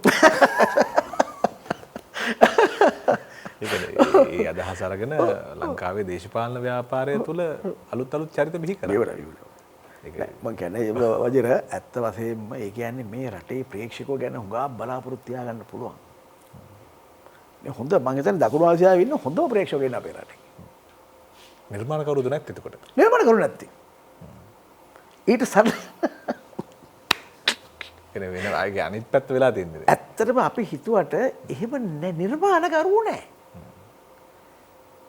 ඔව් ටික පිටසක් ඉන්නේ. නැතුවම නෙවෙයි ටික පිටසක් ඉන්නේ. හැබැයි ඒක කමක් නැහැ සිනමාවට. සාහිත්‍යයට කමක් නැහැ කියමු. හැබැයි මේ වගේ අර වාස් මේ මීඩියා එකකට ඒ පිටස මදි. මේ වගේ මහ විශාල කැන්වස් එකකට ඒ බ්‍රෂස් ගොඩාක් ඕනේ. අතරම මේ ලෝකේ දැන් වෙන රටවල් හොඳයි අපිත් එක්ක මේ මොහොතේ තවත් මේ අපේ පරම්පරාවේ බොහොම දක්ෂ නිර්මාණකරුවෙක්. දැන් අපි මේ නූතන පරම්පරාවට අසාධාරණයක් නෙමේ අලුත් පරම්පරාවේ වැඩ කරන අය නැත්නම් හොඳ නිර්මාණ කරන අය පරිශන කරන අය පිළිබඳව කතා නොකරොත් ඉතින් සුරංග අපිත් එක්ක මේ මොහොතේ එකතු වෙන්නේ ඒ හිඩසට සුරංග ලක්මාල් සෙනවිරත්න ආයිබෝන් සුරංග සුරංග අපි කතා කරමින් ඉන්නේ ටෙලිනාට්‍ය සාහිත්‍යයක් ගොඩනැගීම සඳහා තියෙන සමාජමය කාර්යභාරය පිළිබඳව. ඔබ ටෙලිනාට්‍ය සාහිත්‍යයක් ගොඩනගන්නට ඕන කියලා නිර්මාණ කරන නිර්මාණකරුවෙක් වර්තමානයේ ඉන්න. ඉතින් ඒ නිසා මම කැමති මේ සාහිත්‍ය සහ ටෙලිනාට්‍ය අතර තියෙන සම්බන්ධය පිළිබඳව මේ අපේ යුගයේ නිර්මාණකරුවෙක් විදිහට ඔබ කතා කරනවා. ඔව් අත්‍තරම සතුටුයි මේ වජිර මේ සම්බන්ධ කර ගැනීම සම්බන්ධයෙන් හදිසි හරි. ඉතින් ඇත්තටම මම හිතන්නේ මේ මෙච්චර ළම මහගෙන හිටිය මේ සංවාදය ජයන්ත ජයන්ත මහත්මයා මේ මම හිතන්නේ හිතන්න බැරි තරම් පුදුම පැතිවලට මාර වපසරියකට මේක ගිනිච්ච කිව්වොත් හරි. ඉතින් මේ අලුත් પરම්පරාවට විතරක් නෙමෙයි පැරණිම પરම්පරාවටත් අලුතෙන් හිතන්න දේවල් මෙතන කියවුණා. ඉතින් සාහිත්‍යයත් එක්ක කතා කරන්න ගියාම ඇත්තටම මේ මම හිතන්නේ මෙතෙක් ගිය ටෙලිනාට්‍ය ඒ කාලේ සිට අපි කුංචිම කාලේ දැකපු ටෙලිනාට්‍ය ඉඳලා අද දක්වා මේ ගිය ටෙලිනාට්‍ය දිහා බලන් හිටියාම අපිට අද වෙනකොට වෙලා තියෙන දේ පිළිබඳව කනගාටුයි කියලා ජයන්ත මහත්මයාගෙනුත් කියවුණා, අධිකාරී මහත්මයාගෙනුත් කියවුණා, සහ සමස්ත කතාව ඇතුළේ කියවුණා. ඉතින් මට කියන්න තියෙන්නේ මේ සාකච්ඡාවේ සමස්තය අරන් බැලුවාම දැනට ගිය කතාව ඇතුළේ උස්සලම ගන්න, ඒ කියන්නේ ඉදිරියෙන්ම ගන්න පුළුවන්, ඒ කියන්නේ ක්‍රීම් එක විදිහට ගන්න පුළුවන් එක තමයි අධ්‍යක්ෂකවරයා නැතිවීම කියන්නේ. එතනින් තමයි මම හිතන්නේ මේ සංවාදේ මම අල්ලගත්තේ ජයන්ත මහත්මයා ගෙනාපු. ඇත්තටම අධ්‍යක්ෂකවරයා නැතිවීම තමයි මේකට ගහලා තියෙන හේනේ කියලා කිව්වොත් ඒක සර වැඩිද මොනද කොහොම හරි ඒක තමයි ඇත්ත. එතකොට අධ්‍යක්ෂකවරයා හොයාගැනීමේ ව්‍යාපෘතිය පටන් ගන්න වෙනවා කියන එක තමයි මගේ ආරම්භක මේ කියන්නේ පොයින්ට් එක වෙන්නේ. එතකොට අධ්‍යක්ෂකවරයා හොයාගැනීම කියන එක හරහාම මම එන්නම් සාහිත්‍ය කියන කතාවට. මම හිතන්නේ සාහිත්‍ය කියන එක මෙතෙක් නිර්වචනය වෙලා තියෙන්නේ අර කිව්වා වගේ ලිඛිත වැඩක් එක්ක. එතකොට ඒක ලෝකේ ඉතිහාසෙ ඉඳලා මේ වෙනකම්ම අපිටත් නිකන් සාහිත්‍ය කියපු ගමන් නිකන් ඇඟට එන්නේ මොකක් හරි නවකතාවක එහෙම නැත්නම් කලින් ඒ කාලේ තිබුණ යම් කිසි කවියක අපි හිතමු මොකක් හරි ලෝකෝපකාරයේ වේවා එහෙම නැත්නම් මුලින්ම තිබුණ කෞසිලුමේ නාමාවතුර වගේ පැරණි සම්භාව්‍ය සාහිත්‍ය කෘති වේවා එහෙමත් නැත්නම් මොනවා හරි විශේෂ කවි වගේ දේවල් වේවා ඒ වගේ දේවල් තමයි අපිට එකපාරට මතක් වෙන්නේ. සංදේශ කියයි. ඉතින් ඒ වගේ දේවල් එක්කනේ. හැබැයි ඒ වගේ අපි ලැබපු පුදුමාකාර රසයක් අපිට මේ තිබුණා සහ ඒව අදත් විඳිනවනේ අපි. එතකොට ඒ නිසා මට නිකන් නිකමට එකපාරට නිකන් හිතලා බැලුවොත් ගුත්තිල කාව්‍යයේ වගේ දෙයක් විඳපු විඳිල්ල අද විඳින්න ලේසි නෑ. ඉතින් මම හිතන්නේ මෙන්න මේ කාරණා ඇතුලේ සාහිත්‍ය කියන එක ටෙලිනාට්‍ය කියන විෂයත් එක්ක අතිශය තාක්ෂණිකව බද්ධ විෂයක් නෙමේක. කැමරාවක් එක්ක ගනුදෙනු කරන කැමරාව වගේම ඔබ කතා කරා වගේ එකින් එකට සම්බන්ධ වෙච්ච මේකේ ලයිටිං වේවා එහෙම නැත්නම් ගන්න කෝණය වේවා මේකප් වේවා යම් අඩුම කුඩුම ගොඩාක් එක්ක අර විශේෂයෙන් මතක් කරපු නළුවා කියන එකත් අංගයක් විදිහට ගත්තොත් අර කියන ඒක තවත් අංගයක්. ඒතකොට මේ ඔක්කොම එකතු කරලා මේ සාහිත්‍ය මවන මාර මැවුම් කරුවනේ මේ අධ්‍යක්ෂවරයා කියන්නේ. එතකොට කෝ අධ්‍යක්ෂවරයා කියන ප්‍රශ්න තමයි ජයන්ත මහත්මයා ඇහුවේ. හරියටම හරි. මටත් අහන්න තියෙන එක. ඉතින් එතකොට දැන් අපිට අධ්‍යක්ෂකවරයා කෝ කිව්වට විතරක් බෑනේ. අධ්‍යක්ෂකවරයා කෝ කිව්වට බෑ. අධ්‍යක්ෂකවරයා පවතින්න. එහෙම නැත්නම් ඔහුට ජීවත් වෙන්න, ඔහුට රැඳෙන්න පරිසරයක. ඒක තමයි මම අහන ප්‍රශ්නේ. ඒතකොට මේ පරිසරය තමයි අවශේෂ කාරණා එහෙම නැත්නම් පසුබිමට අපිට අවශ්‍ය වෙන මූලික පහසුකම් සහ මේකට ඉඩ සැලසීම කියන්නේ. අවස්ථාව, ප්‍රස්තාව, එහෙම නැත්නම් අවකාශය හෝ අපිට. ඉතින් උතන තියෙන ලොකු ගැටලුවක්. ඒතකොට මේ අවස්ථාව කියන එක අතිශය දේශපාලන සහ සමාජමය කාරණා ගොඩක් එක්ක බැඳලා තියෙනවා කියලා මට දැනෙන්නේ මගේ දැනුම හැටියට. ඒතකොට මේ කාරණා අපිට විවිධ තැන්වලදී මේ ඔප්පු වෙනවා කාලයක් තිස්සේ මේ ටෙලිවිෂන් එක පොරබදපු කාලයත් එක්ක. එතකොට මේක ඇතුලේ තියෙන කතන්දරේ එළියට ගත්තොත් එහෙම මේ සාහිත්‍ය කුඩු වෙලා යනවා. සාහිත්‍ය කතා කරන්න අපිට වෙලාම හදි වෙනවා. ඒ නිසා අපි ඒක පැත්තක තියලා මේ සාහිත්‍ය ගැන කතා කරොත් මම නිකන් සරල එකක් මට මතක් වෙනවා. D.W. Griffith මම කියන්නේ මූලාරම්භයේ ඉඳලම මේ ජයන්ත අයියා බොහොම ලස්සනට පැහැදිලි කරා කොහොමද මේ රූප මාධ්‍ය පටන් ගන්නෙ විෂුවල් කියන සාහිත්‍යය කොහොමද එන්නේ කියන්නේ. ඒක ඇතුලේ Griffith 1913 දී පැහැදිලි කරනවා මේක තැනකදී මම ඒක සිංහල පරිවර්තනය කිව්වොත් මෙන්න මේ විදිහට. මා සියල්ලටම වඩා මුදුන්පත් කිරීමට උත්සාහ කරන්නේ ඔබ ලවා බැලවීමයි. මා සියල්ලටම වඩා මුදුන්පත් කිරීමට උත්සාහ කරන්නේ ඔබ ලවා බැලවීමයි. ඕකේක ඔහොම තියාගෙන මම ඊළඟට යන්නම් වෙලාව මම දින තමයි ඉක්මනින් කියන්නම්. ඊළඟට මට මම මතක් කරගන්නවා එකක් ජෝසප් කොන්රඩ් කියනවා Nigger of the Narcissus කියන නවකතාවේ ප්‍රස්තාවනාවේදී ඒක සිංහලට ගෙනාවොත් 1970 හැබැයි අර ග්‍රිෆිත් කියන්නේ 1913 දී 70 දී කියනවා මොන නවකතාවකද.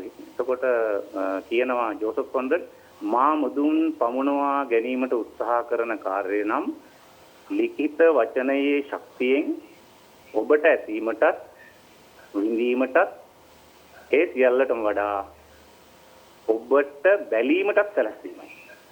රයිට්. එතකොට මම දෙකක් ගන්නම් සරලවම මේ වැඩේ ඉක්මනින් ඉවර කරගන්න. එක නවකතාකරුවා කියනවා බැලීමට සැලැස්වීමයි. එතකොට ග්‍රිෆිත් එහෙම නැත්නම් සිනමාකරුවා කියනවා බැලවීමයි. රයිට්. උතනින් අපි කතාව අල්ලගත්තොත් මට දැනෙන දේ තමයි අපි බලවන කට්ටිය.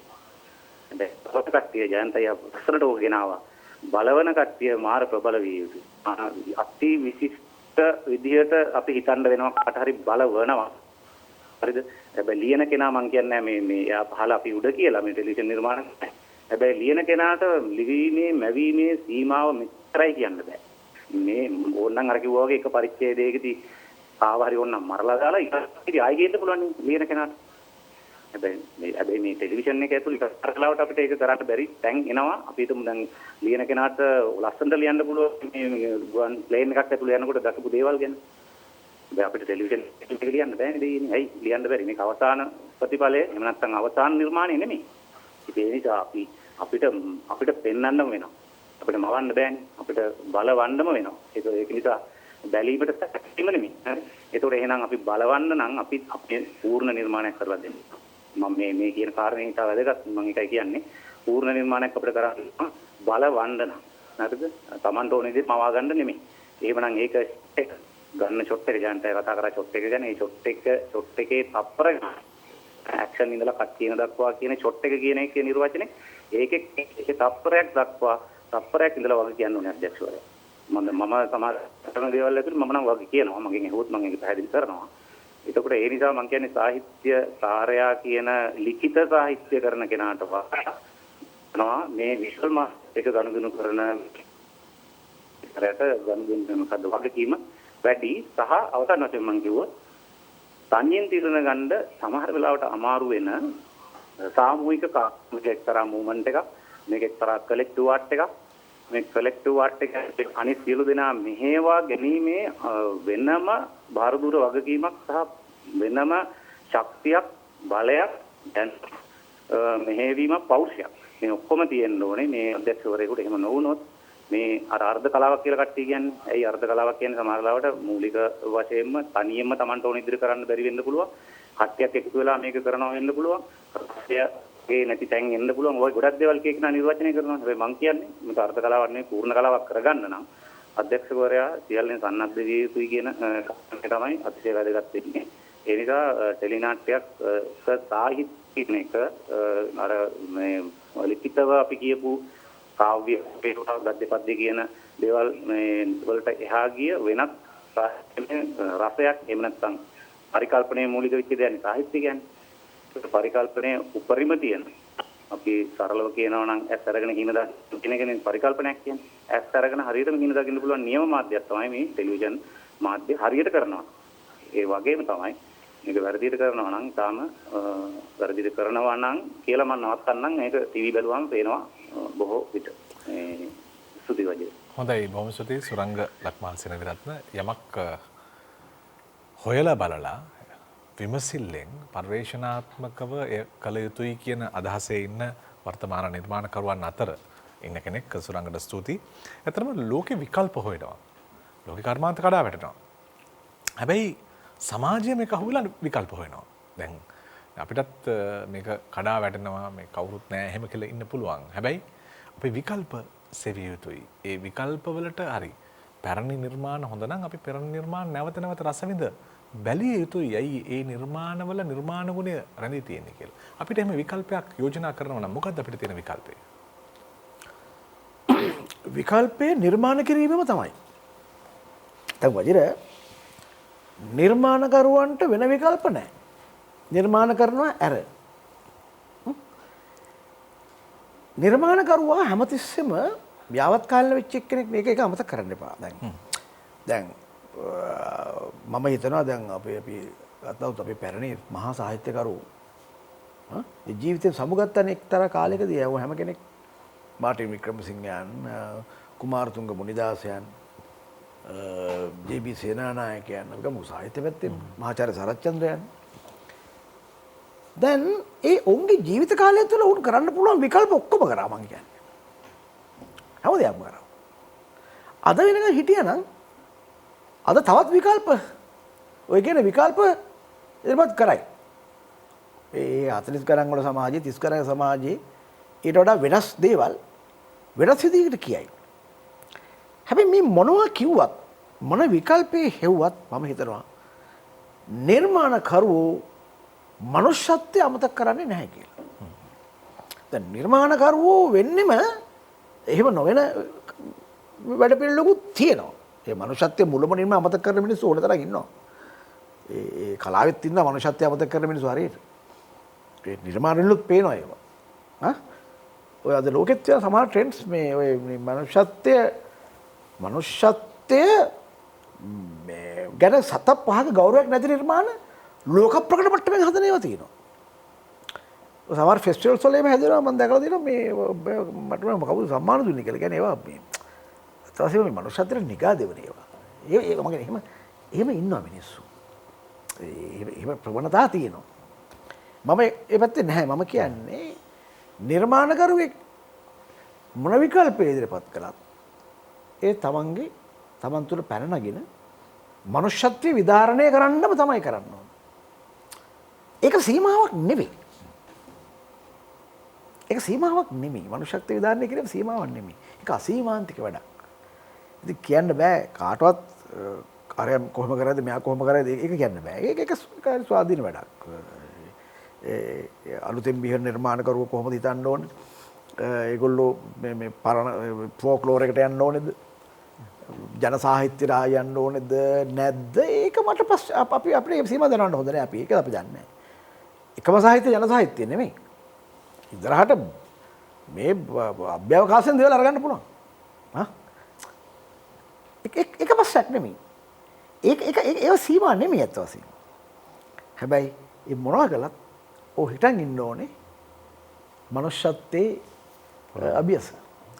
ඒකම දැන් මනුෂ්‍යත්වයේ අභියස මත ඉඳලා නිර්මාණ කරනකොට දැන් ලෝකය දැන් අර මං කව විකල්ප හොයාගත්තා කියනවා වගේම ලෝකයේ මේ විකල්ප වලින් දියුණු තැන් වලට අවිලා තියෙනවා. දැන් විශේෂයෙන්ම මේ අර ඔබතුමන් කියපු මූලික සඳහනේදී කිව්වා දැන් ටෙලි කලාව අපි එතනින් ගොඩක් එහාට ඉස්සරහට ඇවිල්ලා තියෙනවා. දැන් ටෙලි සීරීස් කියලා එනවා. දැන් ටෙලි කතාමාලාවන් සමහර ලාවට චිත්‍රපටවලට එහා. එතකොට එහෙම තැනක ලෝකේ නිර්මාණ කර්මයේ පවතිද්දී අපි තාම මුලටවත් යන්න බැරි තැන ඉන්නකොට අපි කොයිතරම් අනතුරකද ඉන්නේ? වචන හරිය වැදගත් ප්‍රශ්නයක් මතු කළේ. ඉස්සර ඔය ඔය රූපවාහිනිය සහ ටෙලිනාට්‍ය සම්බන්ධයෙන් එළියදන් මේ මොනවාද මේ අනාවැකි කියපු විචාරක ටිකක් හිටියා. ඒගොල්ලෝ මේ කියපු සමහර ඒවා හරි කියලා තියෙනවා. හැබැයි ඒ පොදු වශයෙන් කියප එකක් තමයි මේ ටෙලිවිෂන් බලන්න මිනිස්සු එන්නෙම වැඩි වෙලාවක් ගත කරන්න බෑ එකත් එක්ක. මේ ටෙලිනාට්‍ය කියලා එන්නේ මොකද ඒවට මිනිස්සු කැමති වෙන්න හේතුව තමයි වැඩි වෙලා ඉන්න බෑ මේවත් එක්ක. චිත්‍රපටයක් බලන්න ගියාම පැය 3ක් ඉන්න ඕනේ ගිහිල්ලා. වෙන බස් එකේ යන්න ඕනේ. නාට්‍ය බලන්න ගියාමත් එහෙම එච්චර කාලයක් නැහැ. ඔය පැය භාගය කතන්දර එන්නේ ඒකයි ඔය සමහර ඔය ජපාන එහෙම ඔය ඔෂින්නේ මදලා දෙන්නේ ඉස්සර පැය කාලට. විනාඩි 15යි ඔෂින් එකේ මුල් කාලේ. හරි? එහෙම තමයි හිතලා තියෙන්නේ. මේගොල්ලෝ ගණන් හැදුවේ ඒ විදිහට. කියන්නේ මේ කෙටි කාලයක්. දැන් ඔය සෝප් ඔපෙරා කියන එකෙත් ඔය විනාඩි 15යි. ඔය සෝප් ඔපෙරා කියන ඒවා සාමාන්‍ය දාවන කාලේ විනාඩි 15. ඉතින් මේ ඒක වටේ සම්පූර්ණ වැරදි එකක්. අර මම අර මුලින්ම සඳහන් කරපු අර ප්‍රජාවිද්‍යාත්මක ආකාරයෙන් විදිනකොට වඩා වෙනස් මේ භෞමික අර්ථයෙන් මේ සම්භාව්‍ය පැත්තට එනකොට ඒක සම්පූර්ණ වෙනස් වෙලා තියෙනවා. දැන් හොඳ උදාහරණයක් තමයි ඔබ සඳහන් කරපු ටෙලි සීරීස්. අපි වෙබ් සීරීස්. හරි? දැන් ওই වෙබ් සීරීස් වල ඔබ දන්නවද කාලය? සමහර ඒවා මම විශ්වාස කරන්න පැය 12ක් මම මේ ළඟදී ක්‍රිකට් මම බැලුවා. පැය 7-12. ඔව්. මට පිස්සුද? මට මම නෙමෙයි ඒ බලන මේ හදනවා මිනිස්සු. හරි? අර ජර්මන් වෙබ් සීරීස් මම බැලුවා ඔය මේ ඩාර්ක් කියලා. විශ්මයජනක නිර්මාණය. හරි එක දිගට බලන්නේ. දැන් කාලේ මොකද්ද ඒතකොට? දැන් දේව මම කියන්නේ මම කියන එක විනිහින් ඉන්නේ මම නෙමෙයි. මං අහන්නේ මේ එම හදායිද බලන්නේ නැත්තම්. ඔබ දන්නවද? චිත්‍රපට වලට වඩා විශාල වශයෙන් මුදල් ආයෝජනය කරනවා. සාහිත්‍ය වලට මුදල් උපයනවා. ඊට වඩා විශාල ප්‍රේක්ෂක සංඛ්‍යාවක් අද අපිට තියෙන තර්ජනය ඇත්ත වශයෙන්ම හෙව්වා. අද ටෙලිනාට්‍ය කරාට මොන දෙන්න වෙලා තියෙන්නේ? අපේ මිනිස්සු එහෙම අභියෝගයක් තියනවා කියලාවත් දන්නේ නැහැ. හරි? අපිට මොන දෙන වෙලා තියෙන වෙබ් සීරීස් එක. මොකද ඒවා බලනවා මිනිස්සු අපේ අවාසනාවට බලනවා. අපේ අවාසනාවට මිනිස්සු ඒවා බලනවා. ඔව්. ඒ බලන්නේ උන් මම දන්නේ කොයි වෙලේ මේ ප්‍රතික්ෂේප කඩාගෙන වට්ටවයිද කියලා. හරිද? සිනමාවට වඩා ජනප්‍රියයි. සිනමාවට වඩා ජනප්‍රියයි. හැබැයි අර මම අර කිව්වා අර පරණ විචාරකයන්ගේ අදහස් විද්වතුන්ගේ අදහස් සම්පූර්ණ ಖಂಡණය කළානේ. කාලේ පිළිබඳ ප්‍රශ්නයක් නෑ වෙයි. අති දීර්ඝයි. හැබැයි දීර්ඝය බලනවා කියද අපි හිතුවේ දීර්ඝය බලන්න වෙලා නැහැ කියලා. නෑ ඒක වෙනස්. ඒ කියන්නේ කාලය පිළිබඳ ප්‍රශ්නකුත් නෙමෙයි මේ තියෙන්නේ. එහෙමනම් කාලය පිළිබඳ ප්‍රශ්නකුත් නෙමෙයි. ඒ නිසා මාධ්‍ය කාලයෙන්වත් ලොකුද පොඩිද කියන එකෙන් අද ඉස්සරහවනේ ප්‍රශ්නයක්.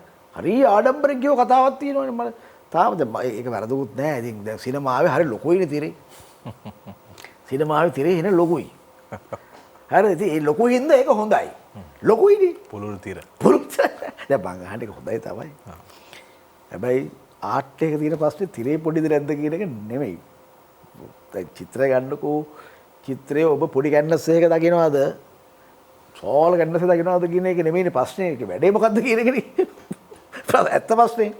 සිනමා විෂය තියෙනවා විශේෂ කාරණා ගොඩක්. ඒවා සිනමා කියන විෂය ගත්තාම ඒ දැවැන්තභාවයේ හිතිබෙන හැබැයි දැන් ওই තාක්ෂණයේ පැත්තේ කතා කියන්නත් බෑ. දැන් ඔය අලුතෙන් හැදලා තියෙන සිනමාව බලන්න මිනිස්සු ගෙවල් වල. ඒ ගෙවල් වල දැන් ලංකාවේ සිනමා ශාලා වලට වඩා ඉතාම හොඳයි ගෙවල් වල අර මේ දැන් තියෙනවානේ මේ 5.1 දැන් මටත් තියෙනවා. වැඩි ඕනේ නැහැ. මටත් තියෙනවා පොඩි තියටර් එකක් ගෙදර උඩ. ඉතින් මට සිනමාවේ ශබ්ද ඔක්කොම ඇහෙනවා. ඒක අර කියන ওই 5.1 ඇහෙනවා. දැන් මං අහන්නේ ඉතින් ඒවා නෙමෙයි ප්‍රශ්න. තවදුරටත් අපි තර්ක කළා වැඩක් නැහැ. තිරේ පොඩිද ලොකුද මේ ආලෝකකරණය සමහර දේවල් මේ කරන්න පුළුවන්ද බැරිද මේ සමීප රූප විතරද අපිට ලොන්గ్ ෂොට් පාවිච්චි කරන්න බැරිද මේ ඕනේ ප්‍රශ්න රූප වයිනේ ඒව නෙමෙයි ප්‍රශ්න. මේ එක එක්කන හදාගත්ත තමන්ගේ රස්සාව සඳහා ගානක් හොයාගත්ත කාරණායි. උගක් කාට රස්සාවල් සැපේ ඔය ටෙලිවිෂන් එකේ ඔය කොටකින්ද උගක් ඔය දේශකයන්ට රස්සාවල් සැපෙව්වා. මේ වගේ ඔය වැඩක් වැඩි කාරණා නිසා ඒක නෙමෙයි නිර්මාණ කරන්න පුළුවන්ද කරනවද කරන්න පුළුවන් කියලා දන්නවනේ කරනවද නැද්ද ඔබ නිර්මාණ කරනවා නම් ඔබ සැබෑ ටෙලිවිෂන් මේ කතුරු කෙනෙක් වෙනවා එහෙම නොවනවා නම් ඔබ කඩයක් දාගත්ත එළෙන්නෙක් වෙනවා ඔච්චරයි. ඔව් අපිට අවසන් අදියරට එන්නට පුළුවන්. ඇත්තටම ලෝකේ අදියරෙන් අදියරට තර්ජනයන් එනවා. ඒ කියන්නේ අපිට වහන්නට බෑ. දැන් සියල්ල විවෘතයි. අපිට ලෝකයේ සුප්‍රකට නිර්මාණ බලන්නට පුළුවන්කම ලැබෙනවා. ටෙලි සීරීස් නරඹන්නට පුළුවන්කම ලැබෙනවා. එතකොට නිර්මාණවල ගුණාත්මක භාවය පිළිබඳව තරාදියකට දාලා තක්සේරු කරන්න පුළුවන් මනසක් ලංකාවේ ප්‍රේක්ෂකයාට ලැබිච්ච දවසට එහෙම දවසට සහ එහෙම අවකාශයක් වුන්ට ලැබිච්ච දවසට එහෙම විවේකයක් ලැබුණු දවසට අපේ කලාවට සාහිත්‍යයක් නෙවෙයි කලාවක් නැති වෙනවා. ඒ නිසා අපි කොහෙටද යන්නේ? අපි ලංකාවේ ප්‍රේක්ෂකයන්ට දැන් අපි මෙච්චරලා නිර්මාණකරුවන්ට කතා කරේ. ප්‍රේක්ෂකයන්ට පණිවිඩයක් දීලා අපි සාකච්ඡාවේ අවසානයේ හොයාගමු. ප්‍රේක්ෂකයන්ට කිසිම පණිවිඩයක් නොදිය යුතුයි. මක්නිසාද නිර්මාණකරුවෝ පණිවිඩ දෙන්න හොඳ නැහැ ප්‍රේක්ෂකයන්ට. හරි ඒවට කට්ටිය ඉන්නවා. ප්‍රේක්ෂකයන්ට පණිවිඩ දෙන අය ඉන්නවා වෙන කට්ටිය. කලාකාරයෝ කවදාවත් ප්‍රේක්ෂකයන්ට පණිවිඩ දෙන්න හොඳ නැහැ. කලාකාරයෝ දෙන්න ඕනේ නිර්මාණකාර. ඒ නිර්මාණ හමුවන හෙටක් නිර්මාණය වේවා කියලා ප්‍රාර්ථනා කරමින් අපි ස්තුතිවන්ත වෙනවා ජයන්ත චන්සිරි ප්‍රවීණ නිර්මාණකරුවාට ඉතාම ගැඹුරින් මේ ප්‍රශ්නය කතා කරන්න ආවට ඇත්තටම මේ සාහිත්‍ය ගැන කතා කරන්න ආවට ඔබ විවරණය කළ එක සාහිත්‍ය කියලා ගන්න පුළුවන් සාහිත්‍ය හොයන කෙනෙකුට. නමුත් මේක අර්බුදය කියලා කෙනෙක් විවරණය කරනවා නම් ඒ අර්බුදය එතන තිබුණා. ඒ වගේම ඛේදවාචකයක් කියලා ඔබට හිතනවා නම් ඒ ඛේදවාචකයට පිළිතුරක් එතන තිබුණා. ඔබට ස්තුතියි අද අපිත් එක්ක එකතු වුණාට. අපි ආරාධනා කරනවා අමයුරු ටෙලිපැය වගේ පැයවල් ඔබේ ජීවිතයට හුරු කරගන්න. අපි රාත්‍රී 8-9 කාලය තුල ලංකාවේ සුප්‍රසිද්ධ සුප්‍රසිද්ධ කියන අර්ථයේ වචනේ පරිසමාප්ත අර්ථයෙන්ම ගත්තයින් පස්සේ ජයන්ත සංසිරි වගේ නිර්මාණකරුවන්ගේ නිර්මාණ අපි ඔබත් එක්ක බෙදා හදා ගන්නට එකතු වෙනවා. ඉතින් ඒ නරඹන්න අපිත් එක්ක එකතු වෙන්න ආරාධනා කරමින් අද දිවිසරි ප්‍රේමයට නිමාවේ සටහන් තබනවා ඔබට සුබ